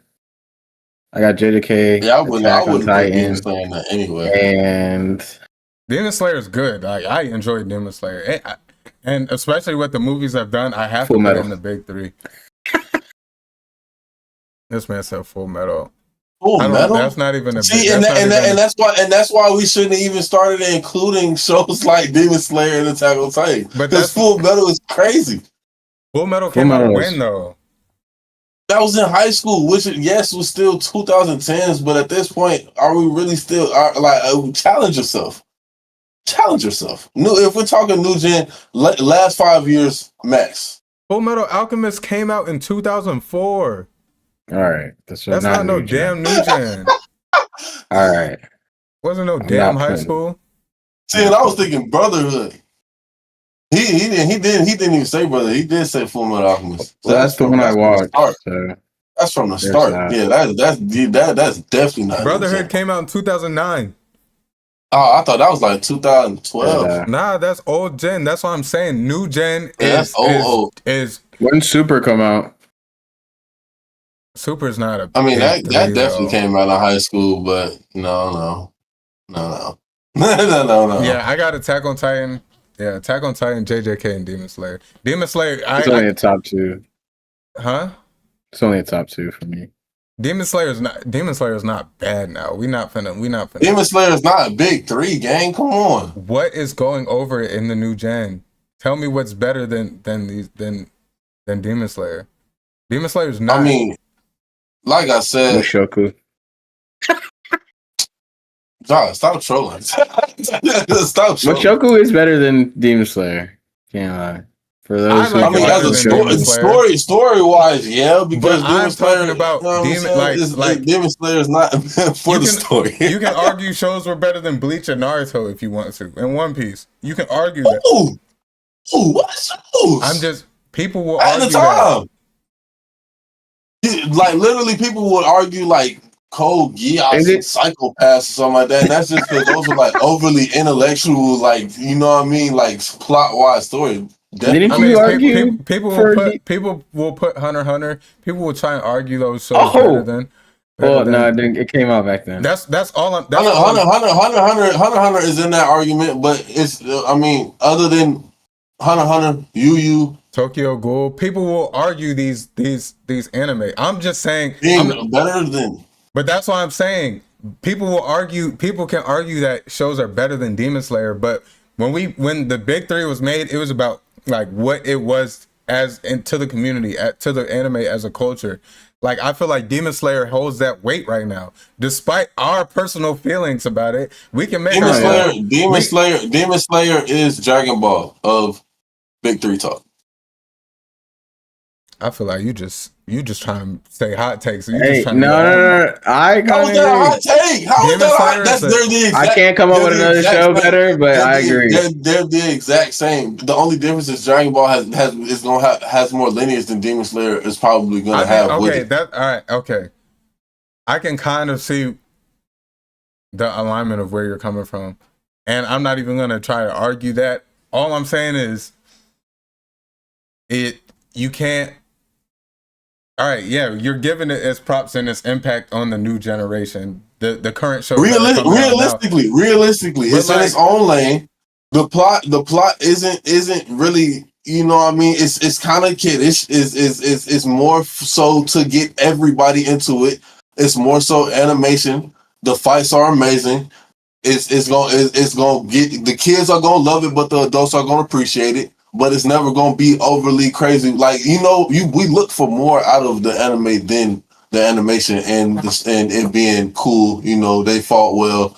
It was hee ha ha's here and there. Like the story is not saying anything. Okay, yeah. The boy family got killed. It was turned up. He be all angry and stuff. Come on, man. Do you know what's currently going on? We got to dig deep into Muzan and them if we really want to get in that bag. Do you not know what's going on right now? We got to get in that bag. You were just talking. No, you were just talking. You keep asking the same question over and over. I'm just confused.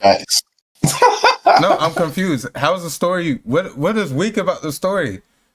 He's the whole time. It's predictable.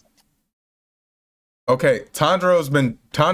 I'm not even finna dive deep into it. Tanjiro's been trying to restore Nezuko back into human form, and then all that work he did, and all they had to do was push her outside.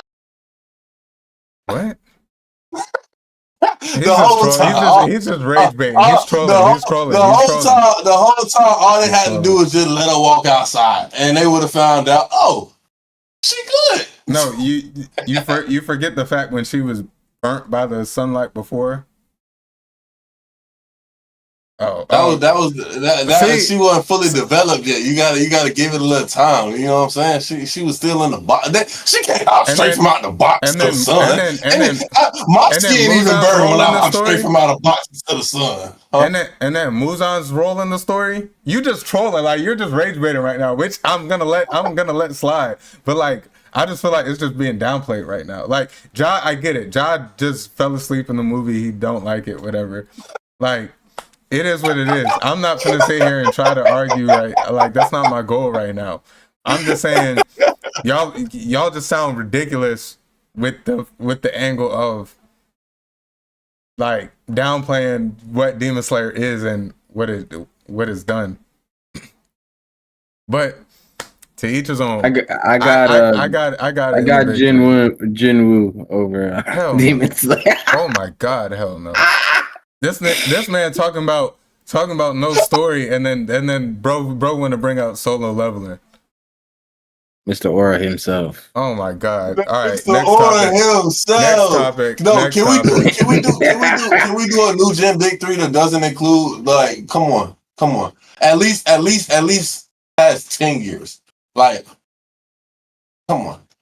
Y'all boys ain't even tried to include actual new gens. I feel like these are all y'all past 10 years. I feel like y'all Vinland Saga. It's too. Thank you. That's more. I feel like I take that as a newer gen. What do you mean?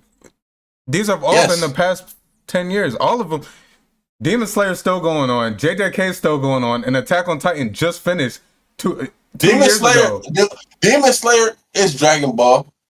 Attack on Titan is over. Vinland Saga just take way too long breaks. Vinland Saga is about to be over in a season. Facts. Attack on Titan just ended. Attack on Titan still new gen. It came out within the last 10 years. We were just watching Attack on Titan 3.5 years ago. What are we talking about? I said 5, and then I said 10, and now you want to bring back the same things. They've all been within the past 5 years. I expanded it because I was trying to give you more options, and now you're still not trying to put new. You're not trying to add newer gens. I just was trying to show people. I was just trying to show the people that you had some range. When did Black Clover come out? Black Clover came out. Black Clover is within that same range. Black Clover is within that range. In that same range. I'm not putting it up Black there. Clover is also one of those that I would say I don't want to hear right now. It has the argument, but I'm not putting that up there because it stopped and everything. And I don't even feel like Demon Slayer is I feel like One Piece took the role of Dragon Ball Z. And the big three is what I said. Because One Piece take the role of Dragon Ball Z in terms of the grandfather of the big three, current new gen, because it was still going on.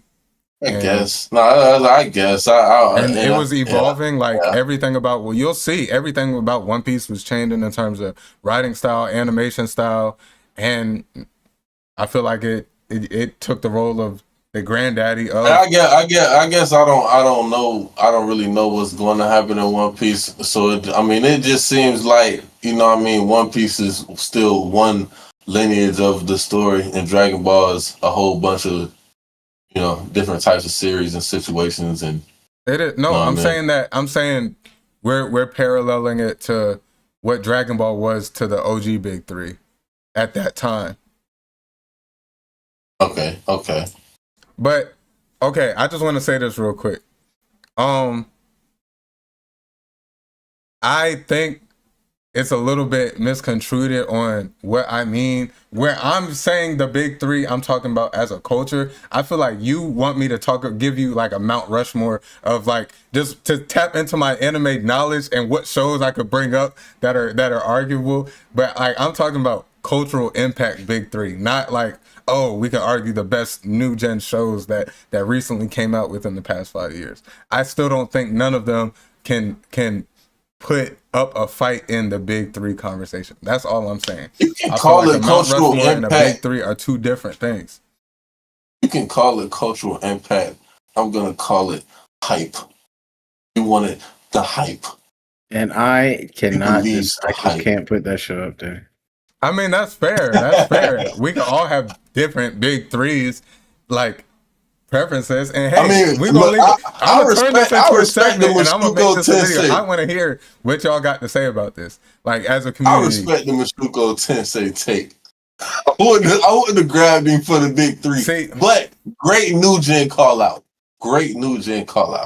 See, and I could call out all the anime I want, but if it should be in the big three, I'm not gonna waste the time. That's all I'm saying. Okay. So then realistically, big three. I'm going JJK, Black Clover, and probably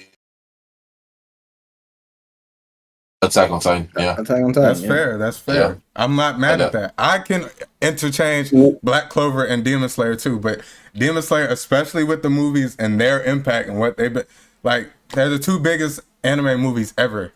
It's just a feat that can't be overlooked. That's me. But go ahead. What big three are they earning a spot in? New gen or OG? New gen. I feel like that's the start of the new gen. Yeah, I feel. I don't really feel like I feel like we're getting. What was that, 2018 or something? 2019? I want to say like 2015 and on. Yeah, it started off like 2015. Demon Slayer? Well, Attack on Titan first season dropped like OG, but it didn't. Season 2 didn't drop until we were like in high school.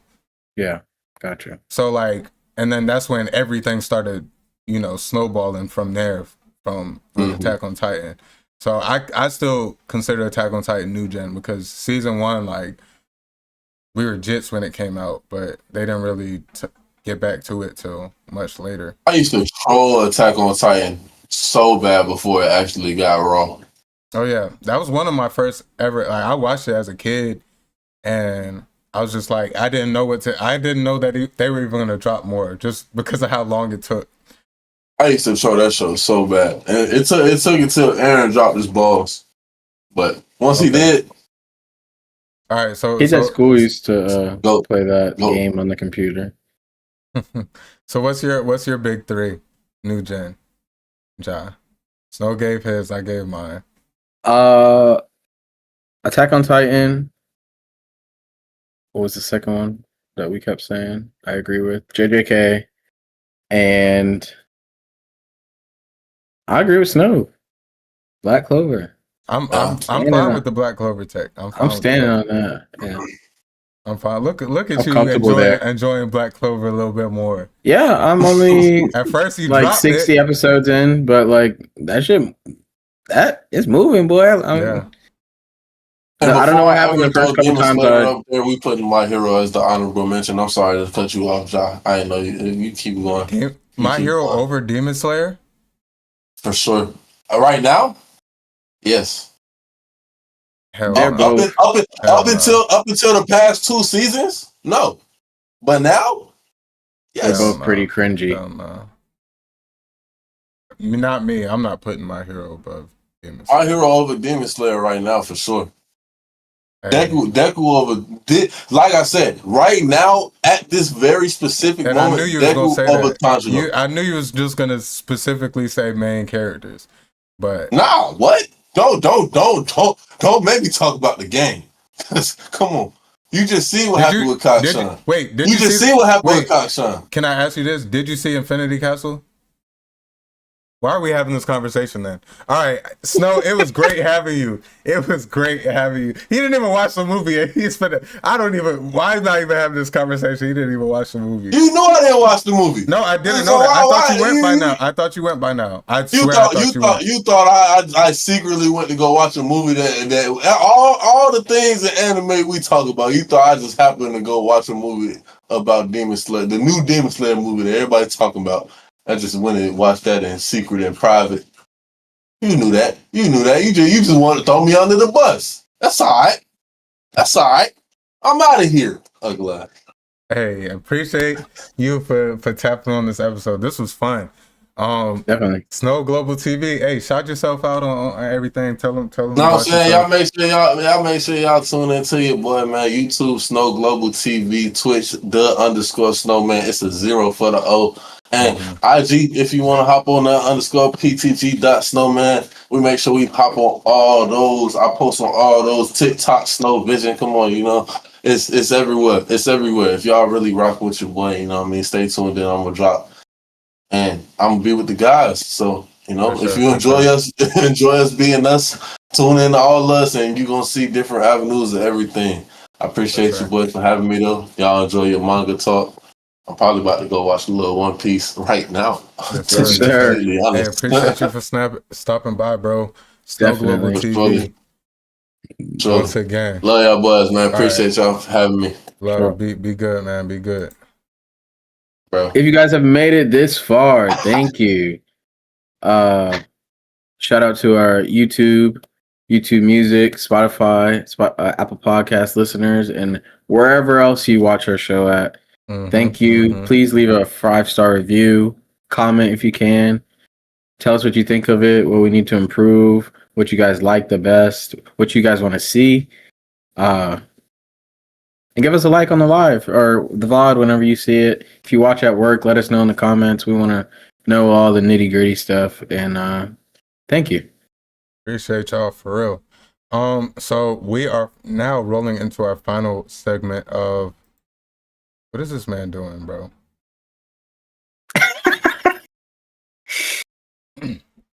They can't even see him, but Yeah. it is what it is. He gonna do his thing. He gonna do his thing, man. No going slow. So we are diving into our Manga Mania section. Woo! And we have a jam-packed chapter today. I know we are already rolling up on our normal 2 hours. Like I said earlier in the podcast, we are probably going to run a little bit late. We won't make it too long for y'all, but we appreciate y'all for stopping by nonetheless. If you made it this far and you are only an anime watcher, we appreciate y'all for watching, but we would highly advise y'all to depart from us at this time so y'all don't get spoiled any of this goodness that's going on in the manga. Chapter 1165.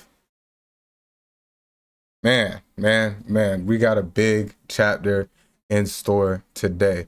So I'm gonna give how this is gonna work. I'm just gonna go through. I have a bit of a summary, kind of just going through the chapter, and we're gonna look and discuss it a little bit.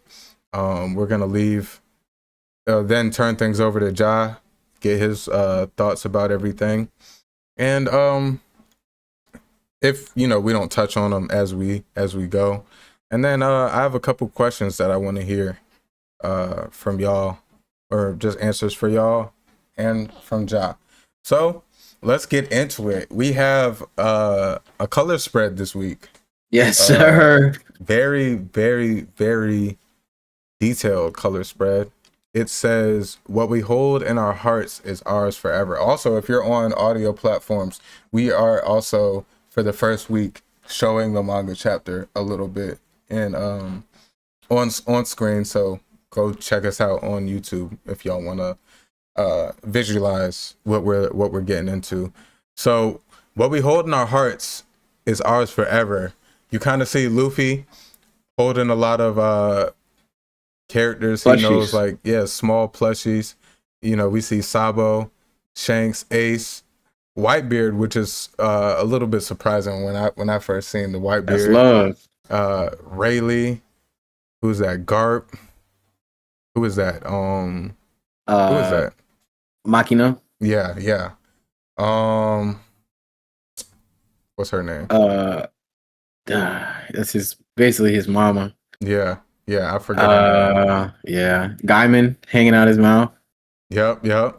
Momonosuke down here in the pocket. Yeah. We got Kinemon, Yamato, and Nami's over here is holding, some of the people from her hometown, or her sister. Her Vivi. sister.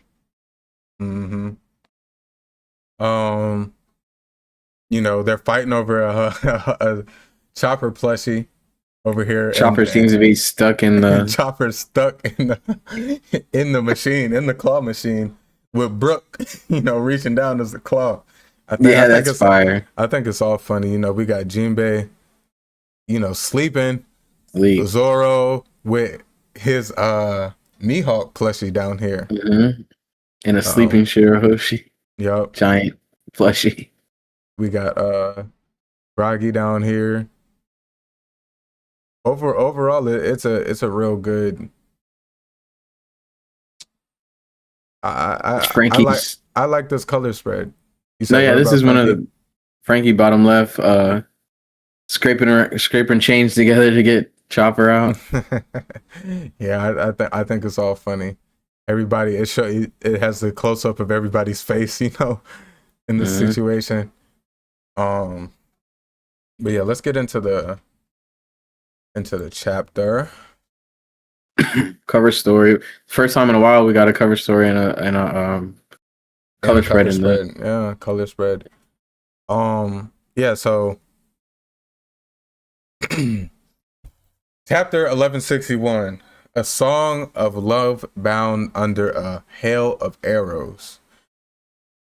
For this cover story, we got Ogre Child Yamato's Golden Harvest Surrogate Pilgrimage, Volume 43, Where the Heroes Sleep. And it's kind of like a memorial. You know, they're paying homage to a memorial of all the legendary Wano warriors. Of course, we got Odin at the top, and everybody fallen that you know lost their life. We see Pedro in there. You know, we see Taki and everything, Otaka. Izo, Give me your Asha, thoughts Doji. on the cover story this week. Just to start off, 43 cover pages in. I know we weren't live or recording for all of them, but Yamato's come a long way. Yeah. You know, how do you feel? Like, do you want it to end soon, or would you want it to continue? I know there's been a lot of talks about it potentially ending soon. I feel like I'm enjoying it, and I don't know if I want it to end soon. I don't know what direction, you know, if we get any good cover stories moving forward. Mm-hmm. I've been enjoying this one, and I still kind of, you know, Yamato's a top character for me. I really definitely like her character and her character design. So, you know, seeing some of this, just seeing some of the extra things along her journey, I appreciate and I like. So honestly, I think I would want it to keep going a little bit longer. Just most curious. That's like my most curious question. Like, how long or whereabouts this is gonna go from here? You know, they're in the shrine. Kinemon, Momonosuke side by side. Mm-hmm. Yeah, I feel like this might be the wrap up, but yeah, I we'll can see what that. Oda does. Yeah, I figured this was probably the end, but you know, I enjoy the characters of Wano, and I enjoy seeing them. So let's get into the chapter. So, the setting of this chapter, we are in God's Valley. There's chaos everywhere, and the Marines are beginning to evacuate the celestial dragons. So it starts out with the different factions converging on the island. You know, we got Rocks coming and showing up. We got Roger showing up, and we got Garp pulling up at the end of our last chapter. And they're all there for their different reasons and ambitions. You know, that's made clear to us when they kind of give us the right here when they show us the three faces of Roger, Rocks, and Garp, and talking about their missions. You know, Roger's there looking for Shaki. Rocks is looking for Teach and his wife Iris. And Garp, of course, is just looking for Roger. He's there to get Roger and take Roger down. Then we get into Young Dragon and his mission. He's moving through the battlefield, carrying the infant twins, Shanks and Shamrock, trying to reach a Marine ship.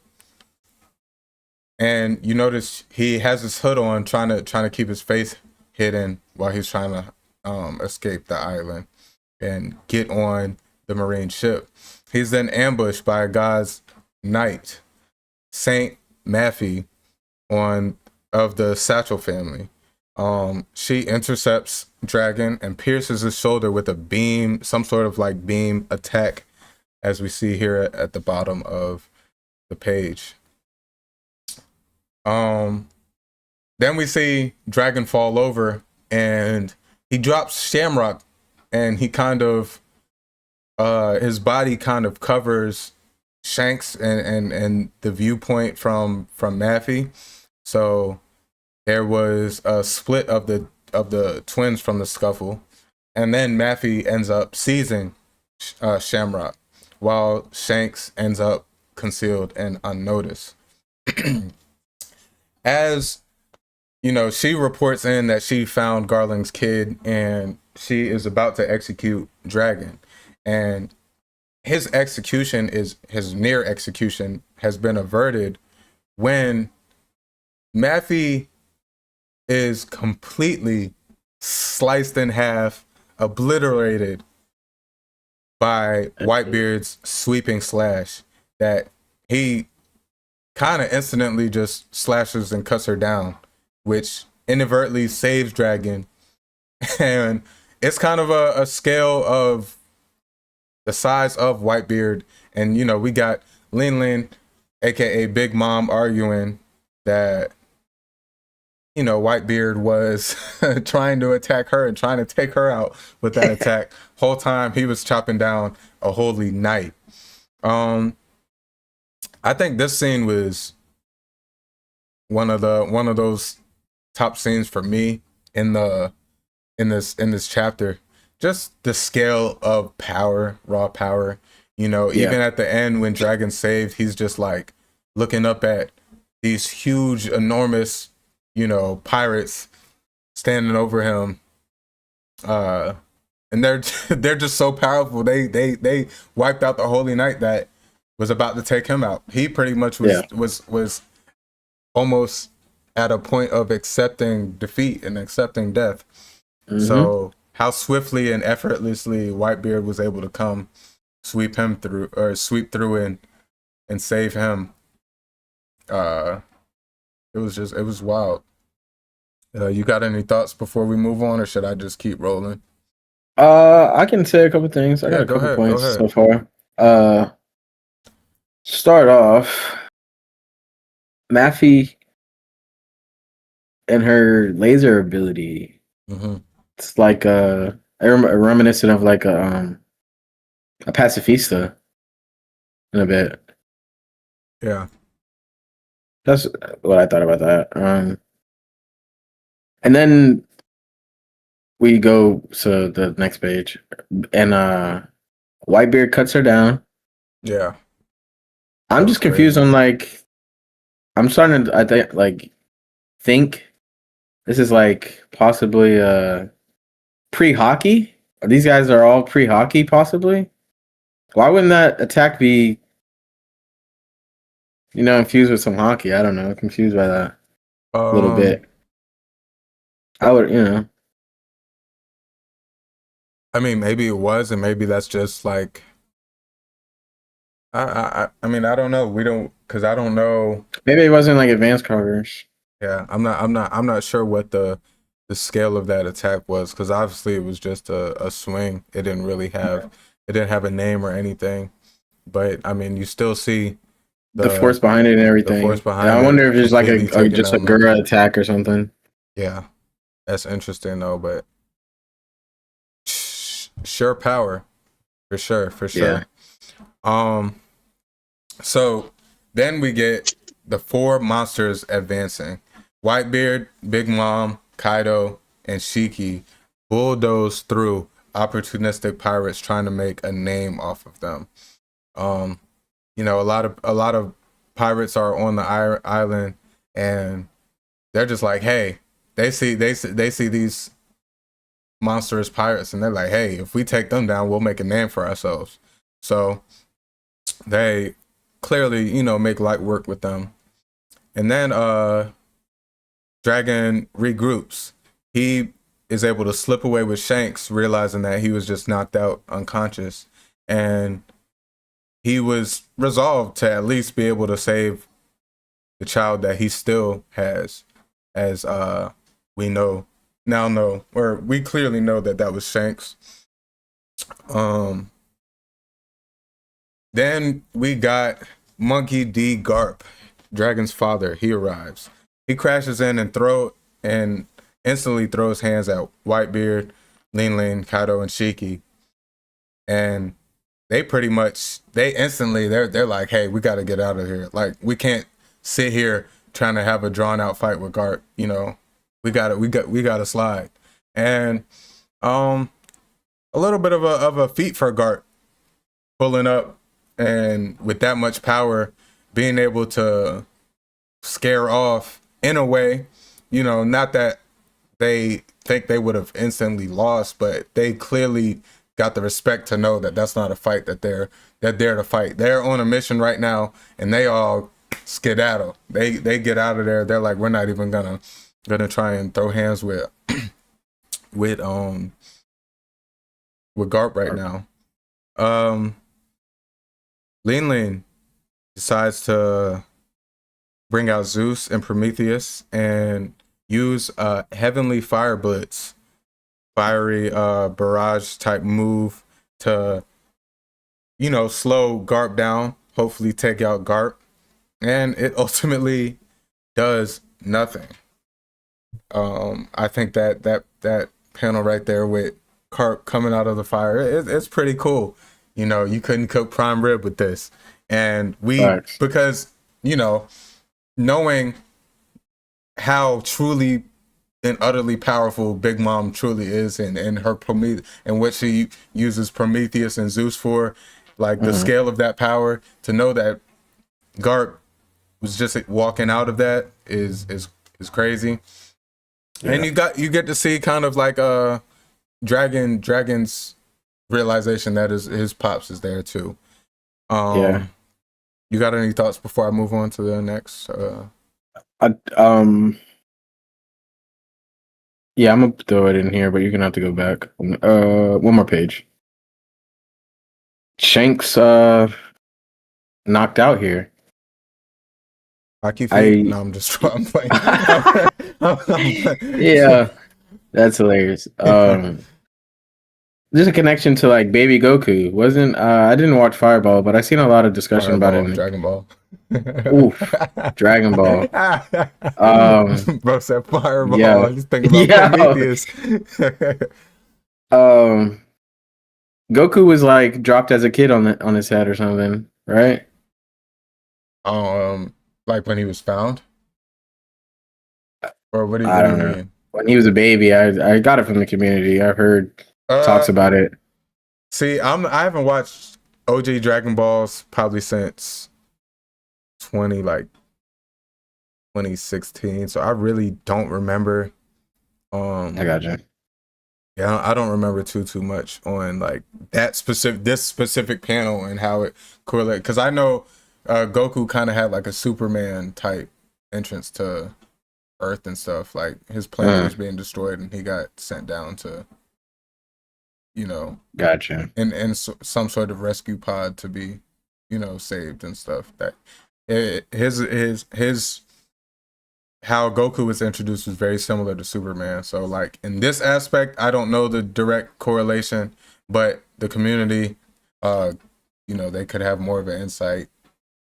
Yeah, I just seen them draw the connection to Baby Goku. Supposedly he was dropped or hit his head or had a concussion as a baby or whatever, and the Saiyans were supposed to be like some almost like world destroyer type race, and he was supposed to be,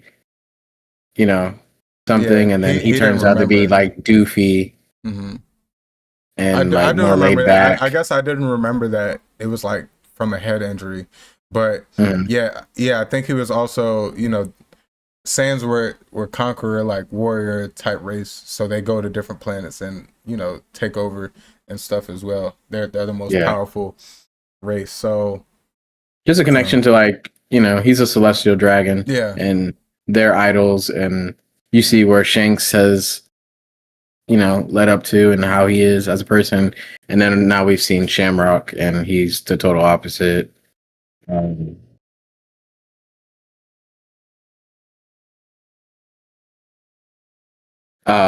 But yeah, he's just a total opposite. So I just seen people draw a connection to that. Okay. Garp's arrival and Dragon being there to see him, I thought that was fire. I don't know if he's ever seen how destructive his dad is, but that is a great showcase for Garp. True strength. And then he drops the fire 2-liner.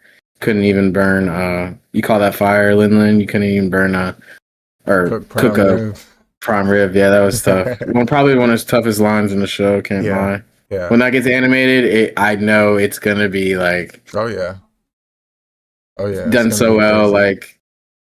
just the shadow on the panel and everything, like devilish, like blacked out. That shit is tough. Mm-hmm. But yeah, that's all I got for those 2 pages. Yeah. So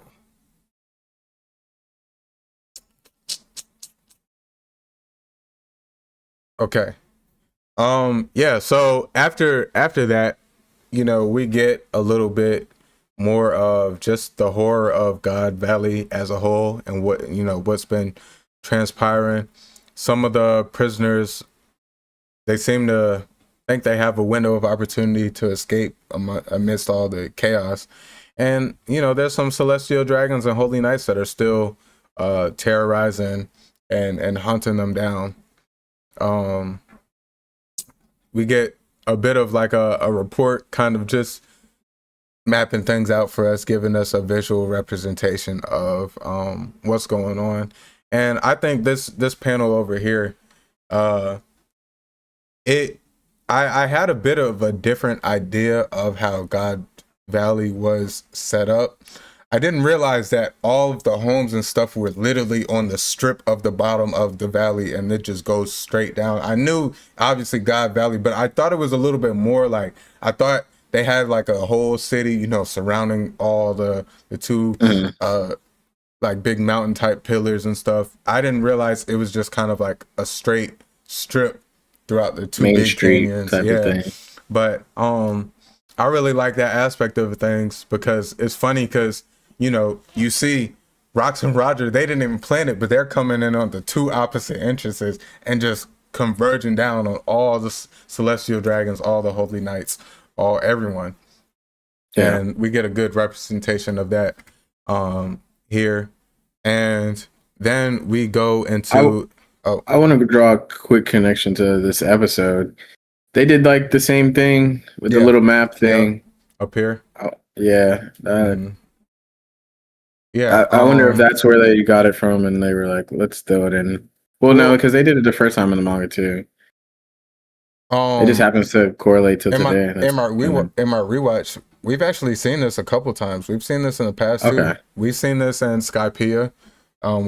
Usually when the crew generally gets split up, I think I just seen it in like the update. As well. The narrator will kind of pan out to something like this. Sometimes it does come in on like Navy reports, like Marine reports and stuff. They do it well. They don't always do like the narrator does it, but they kind of majority of the arcs they've been giving us little stuff. I just don't think we've noticed it as much as it's been popping up now. But I do like that aspect of things, kind of give us a big, overhead view of what's going on and where people are at Mr. Island.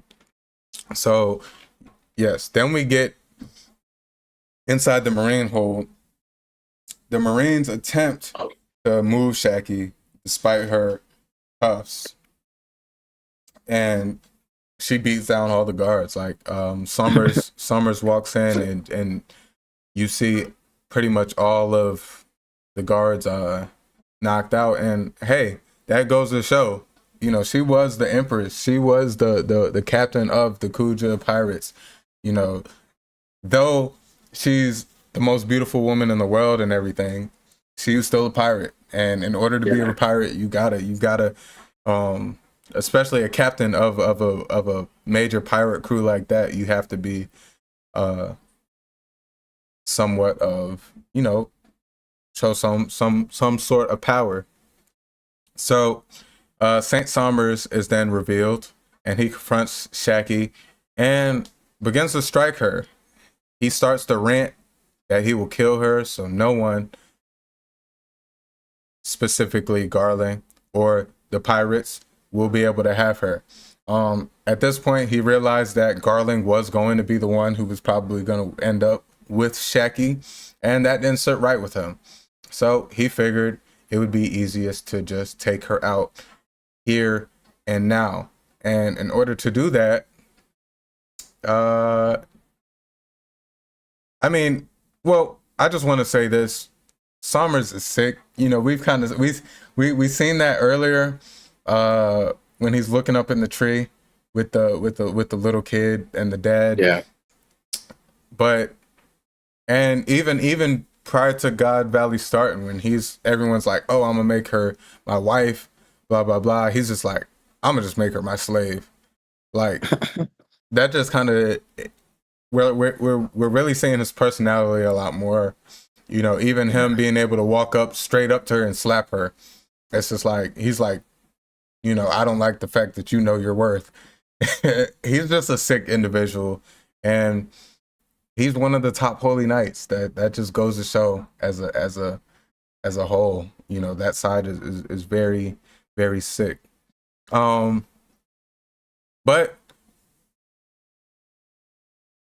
we then get into Roger's order. So while crossing blades with Whitebeard, Whitebeard, Roger tells Rayleigh to go save Shaggy.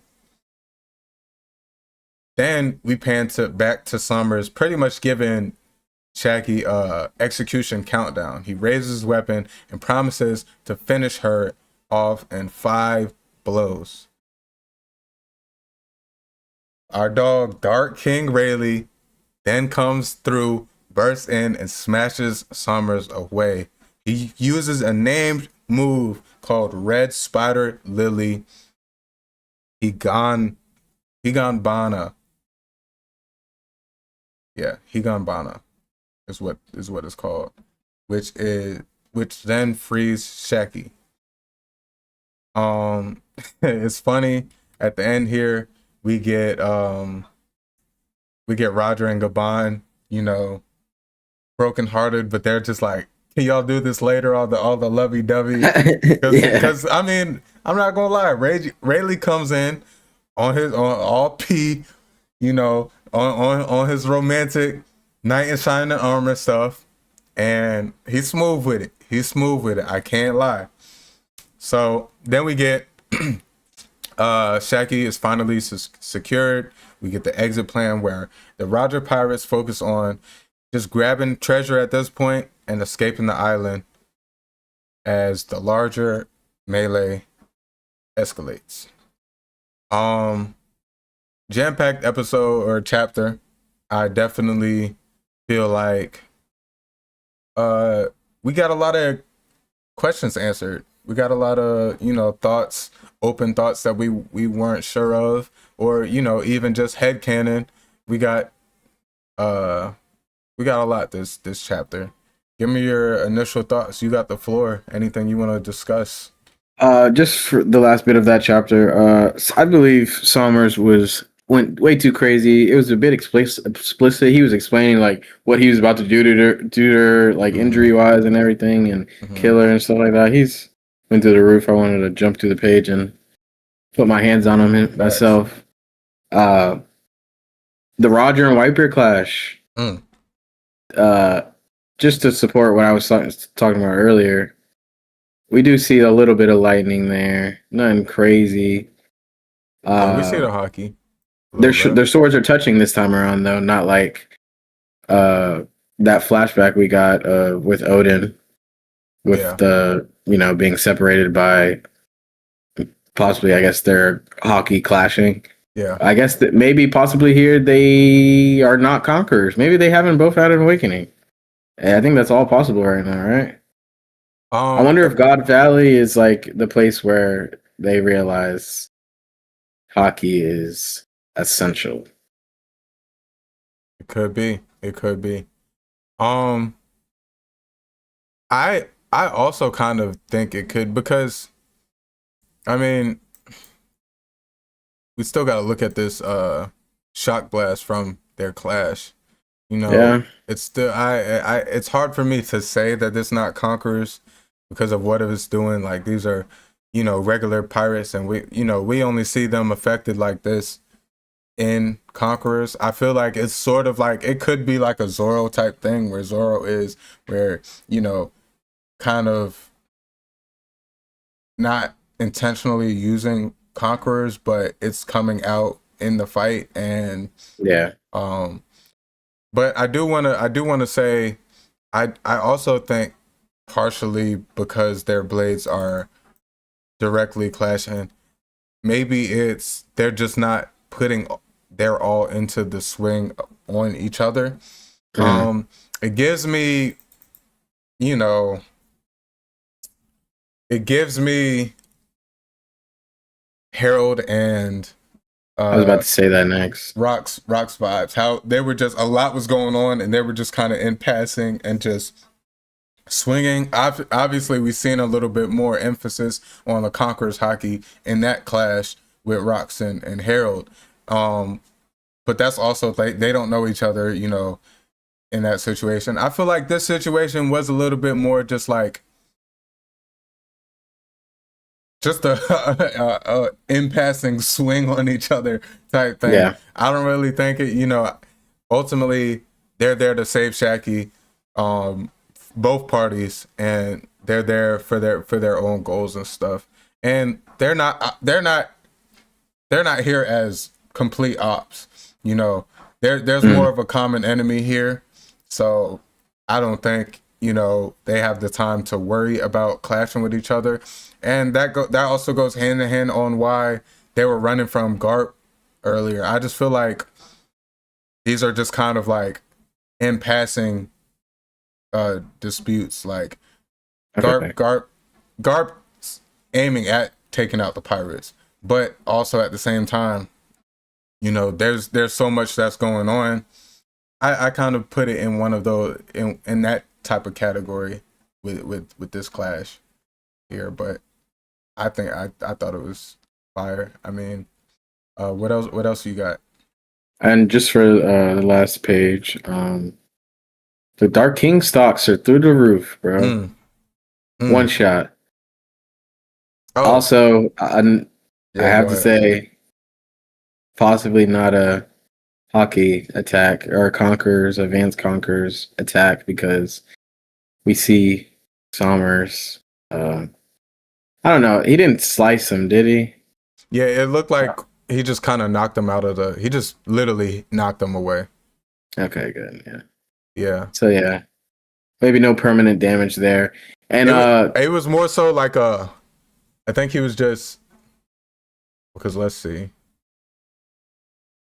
I don't know. It's still interesting because it was still a named attack though. Yeah. But he Sommers was literally in motion to take out Shaggy. So like he's probably just Rayleigh's jumping in jumping in and like whatever he got to do to, you know, knock him out and get going with her. I seen people talking about a similar style to one of Zoro's I think Onigiri, like the ending of the attack, him floating through the air like that. That's similar. Okay. And then them being, you know, both first captains or first commanders or whatever. Got the eye scar and everything. Yeah. And then the little love story. Oh, Gabon and Summers. When Summer seen Gabon on Elbaf, he was like very scared, almost like shocked. So I wonder if they have a face-off later on in this arc. Yeah, and like the escape, because clearly, I mean, Summers is still alive to this day. So clearly, this wasn't any type of finishing blow in any way, shape, or form. So maybe, and we know, you know, the Holy Knights, they could have some sort of regen.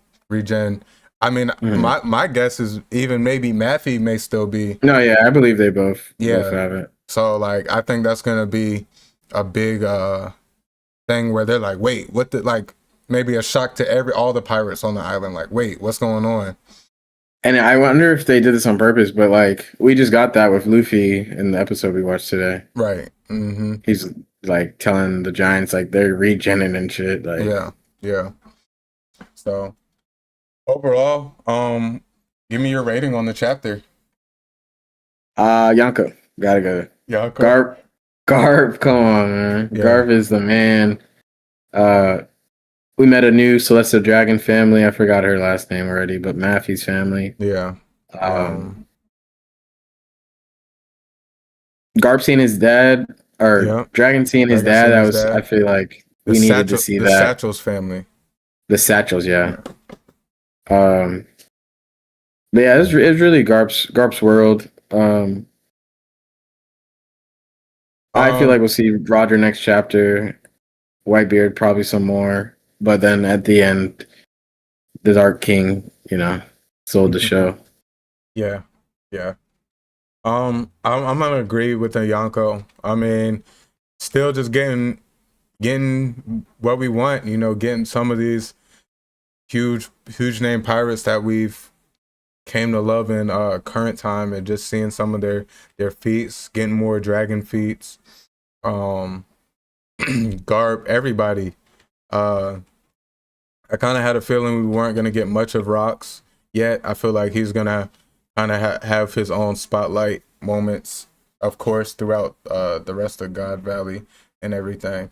So I felt like getting this out the way, the Shaggy stuff out the way, hey, I'm happy for it, because if you know me, I mess with Shaggy, and but I knew that wasn't Rox's real intention. Yeah. I did want to kind of point out that some of the community felt like it was more of like a little bit of an instant betrayal from the Rocks Pirates, and just how they instantly hopped off the ship. And I have a part about it if you want to get into it. Hey, we can talk about it. Yeah, some of the pirates from Hachinosu followed the Rocks Pirates to God's Valley and everything. Shout out Nagi. And then, just trying to make a name for themselves. They are trying to jump the Rocks Pirates. Linlin, Shiki, Newgate, and Kaido are there. Yeah. Bit desperate. Do you think there will be a stronger foe that pops up trying to Rocks fight will them? Yeah, Rocks will come up to that'll betray Rocks? Outside of, I guess these people outside of them. There's a potential, but I really don't know who at this point would be, on that level right now to be like, that in terms of pirate wise that we haven't seen that's here. There's other strong people on the island that I feel like I'm leaning more towards no, just because I don't really know who it would be. I feel like all the strong people are on the Rocks Pirates and on the Roger Pirates. I found it funny that Whitebeard says, "Go back home, you miserable weaklings." And get in bed. Are we? So say after God's Valley, we go back to Hachinosu. Are we just gonna be cool with all these people in the bar, or are they gonna pay for that? Who knows, man? Who knows? Yeah, definitely a good chapter and a good episode overall. Any final thoughts or? No, I got one more thing for Davey back, but no, we're good. If you have any questions, I don't know. We pretty much touched on everything throughout the chapter, like question wise that I had. Yeah, we got some of the answers that we were looking for. How Shanks and Shamrock got split up. A little bit of the specifics of the note that Shaggy gave Rayleigh. We were talking about it on maybe it played a role in God Valley, or like if it would eventually come up in God Valley, and I like that it did. Nice little touch. Yeah. Final thoughts. Yonko level episode, got to see a little bit more personality from some of these characters, and looking forward to see what is cooked up, what we get next week. Facts. No break. The best part break. Yes, sir. So that was our Manga Mania section. Definitely a great episode yet again, or a great chapter yet again. And you said you had something for our Davy back drafts. Yeah, just some quick question. Welcome to Davy back drafts, guys. Let's be wrapping up very shortly here. Dorian Bragi mentioned the Gorsei look like animals from Elbaf. Yeah. Do you feel there's a potential link between the devil fruit, the forbidden devil fruit of Elbaf, or that just made me think of a whole different thing. I was kind of thinking of a different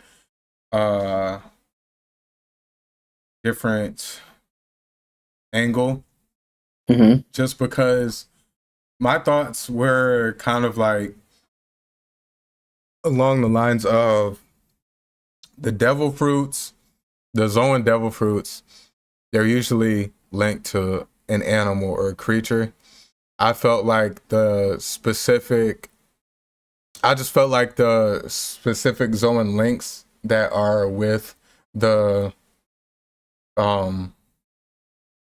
Gorsei devil fruits are some sort of mythical form of, those animals that live there. Those beasts, that live there. Similar to how, like on a smaller scale of things, how Lucci, his is just the leopard fruit. The cat fruit model leopard. I just feel like it's kind of something along those lines. Maybe some sort of super rare mythical property, or maybe some sort of scientific. We know the world government, they do a lot of experiments and stuff. Maybe it could be some sort of scientific factor that makes it special. But once I heard that, I just kind of linked it to, maybe their devil fruits are, the Zoan forms of those specific beasts, because we know the beast of Elbaf, or Elbaf time is different. So those beasts can be some sort of ancient beasts in, the rest of the world. But specific to Elbaf, they're just normal, forest beasts or whatever you want to call them. That's kind of along the lines of where I was thinking when I, read it in the chapter, and then it was reiterated in the anime. But yeah, you just opened up a whole different.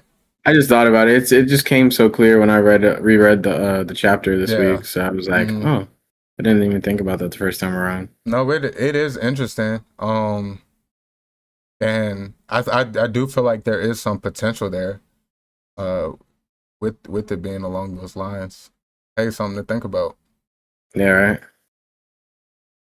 But yeah, that's all I got for that.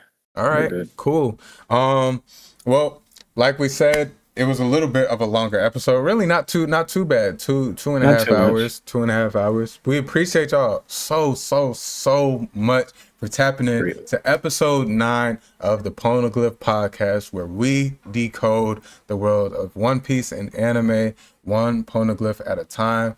I'm your host, Ja. I am not Ja. I was looking at Ja when I was saying that. I'm your host, Jay, here along with my co-host Ja, once again, bring you another great episode. Man, this was a fun one. Honestly, this might have been one of my favorite episodes so far, as a whole. Very good conversation. When Snow came on, we had some good talks. Great manga chapter. Solid episode. Had a lot of talks there. I just think it was a great, smooth overall episode. Yeah. We got a lot of good content today. Yeah, for sure. If y'all are tapped in with some of our social media platforms, we are on TikTok, we are on Instagram, we are on we make YouTube shorts as well, and we take some of these segments sometimes, like we just dropped our last Davy Back segment last week, talking about the Gorsei and all that, as a separate video. We're trying to hit different angles of different content. I'm getting into some of I just did a One Piece ranking video, on all of the short form platforms, as well. Just trying to get a little bit more on tapped in with the community side of things and get some fun ways to get some content out there for y'all. So make sure y'all stay tapped in with that on all platforms, YouTube as well. Make sure y'all like the video. We will be going live every week, same time, 6 p.m. Sunday, Eastern Standard Time. And if y'all want to be here for the live experience and be in chat with us and chop it up with us, we will be glad to take y'all, and glad to have y'all around. Audio listeners, 5-star rating as always, positive review. Y'all have been going crazy, showing us a lot of love on the audio platforms as well. So appreciate y'all for that. And without further ado, man, appreciate y'all for another great episode. And until next week, we are the PNG boys, Ja and Jay, and we will catch y'all next time. Love y'all, and we appreciate y'all so much. Later. Take it light, guys. Safety. Sure. Y'all be good, and we out.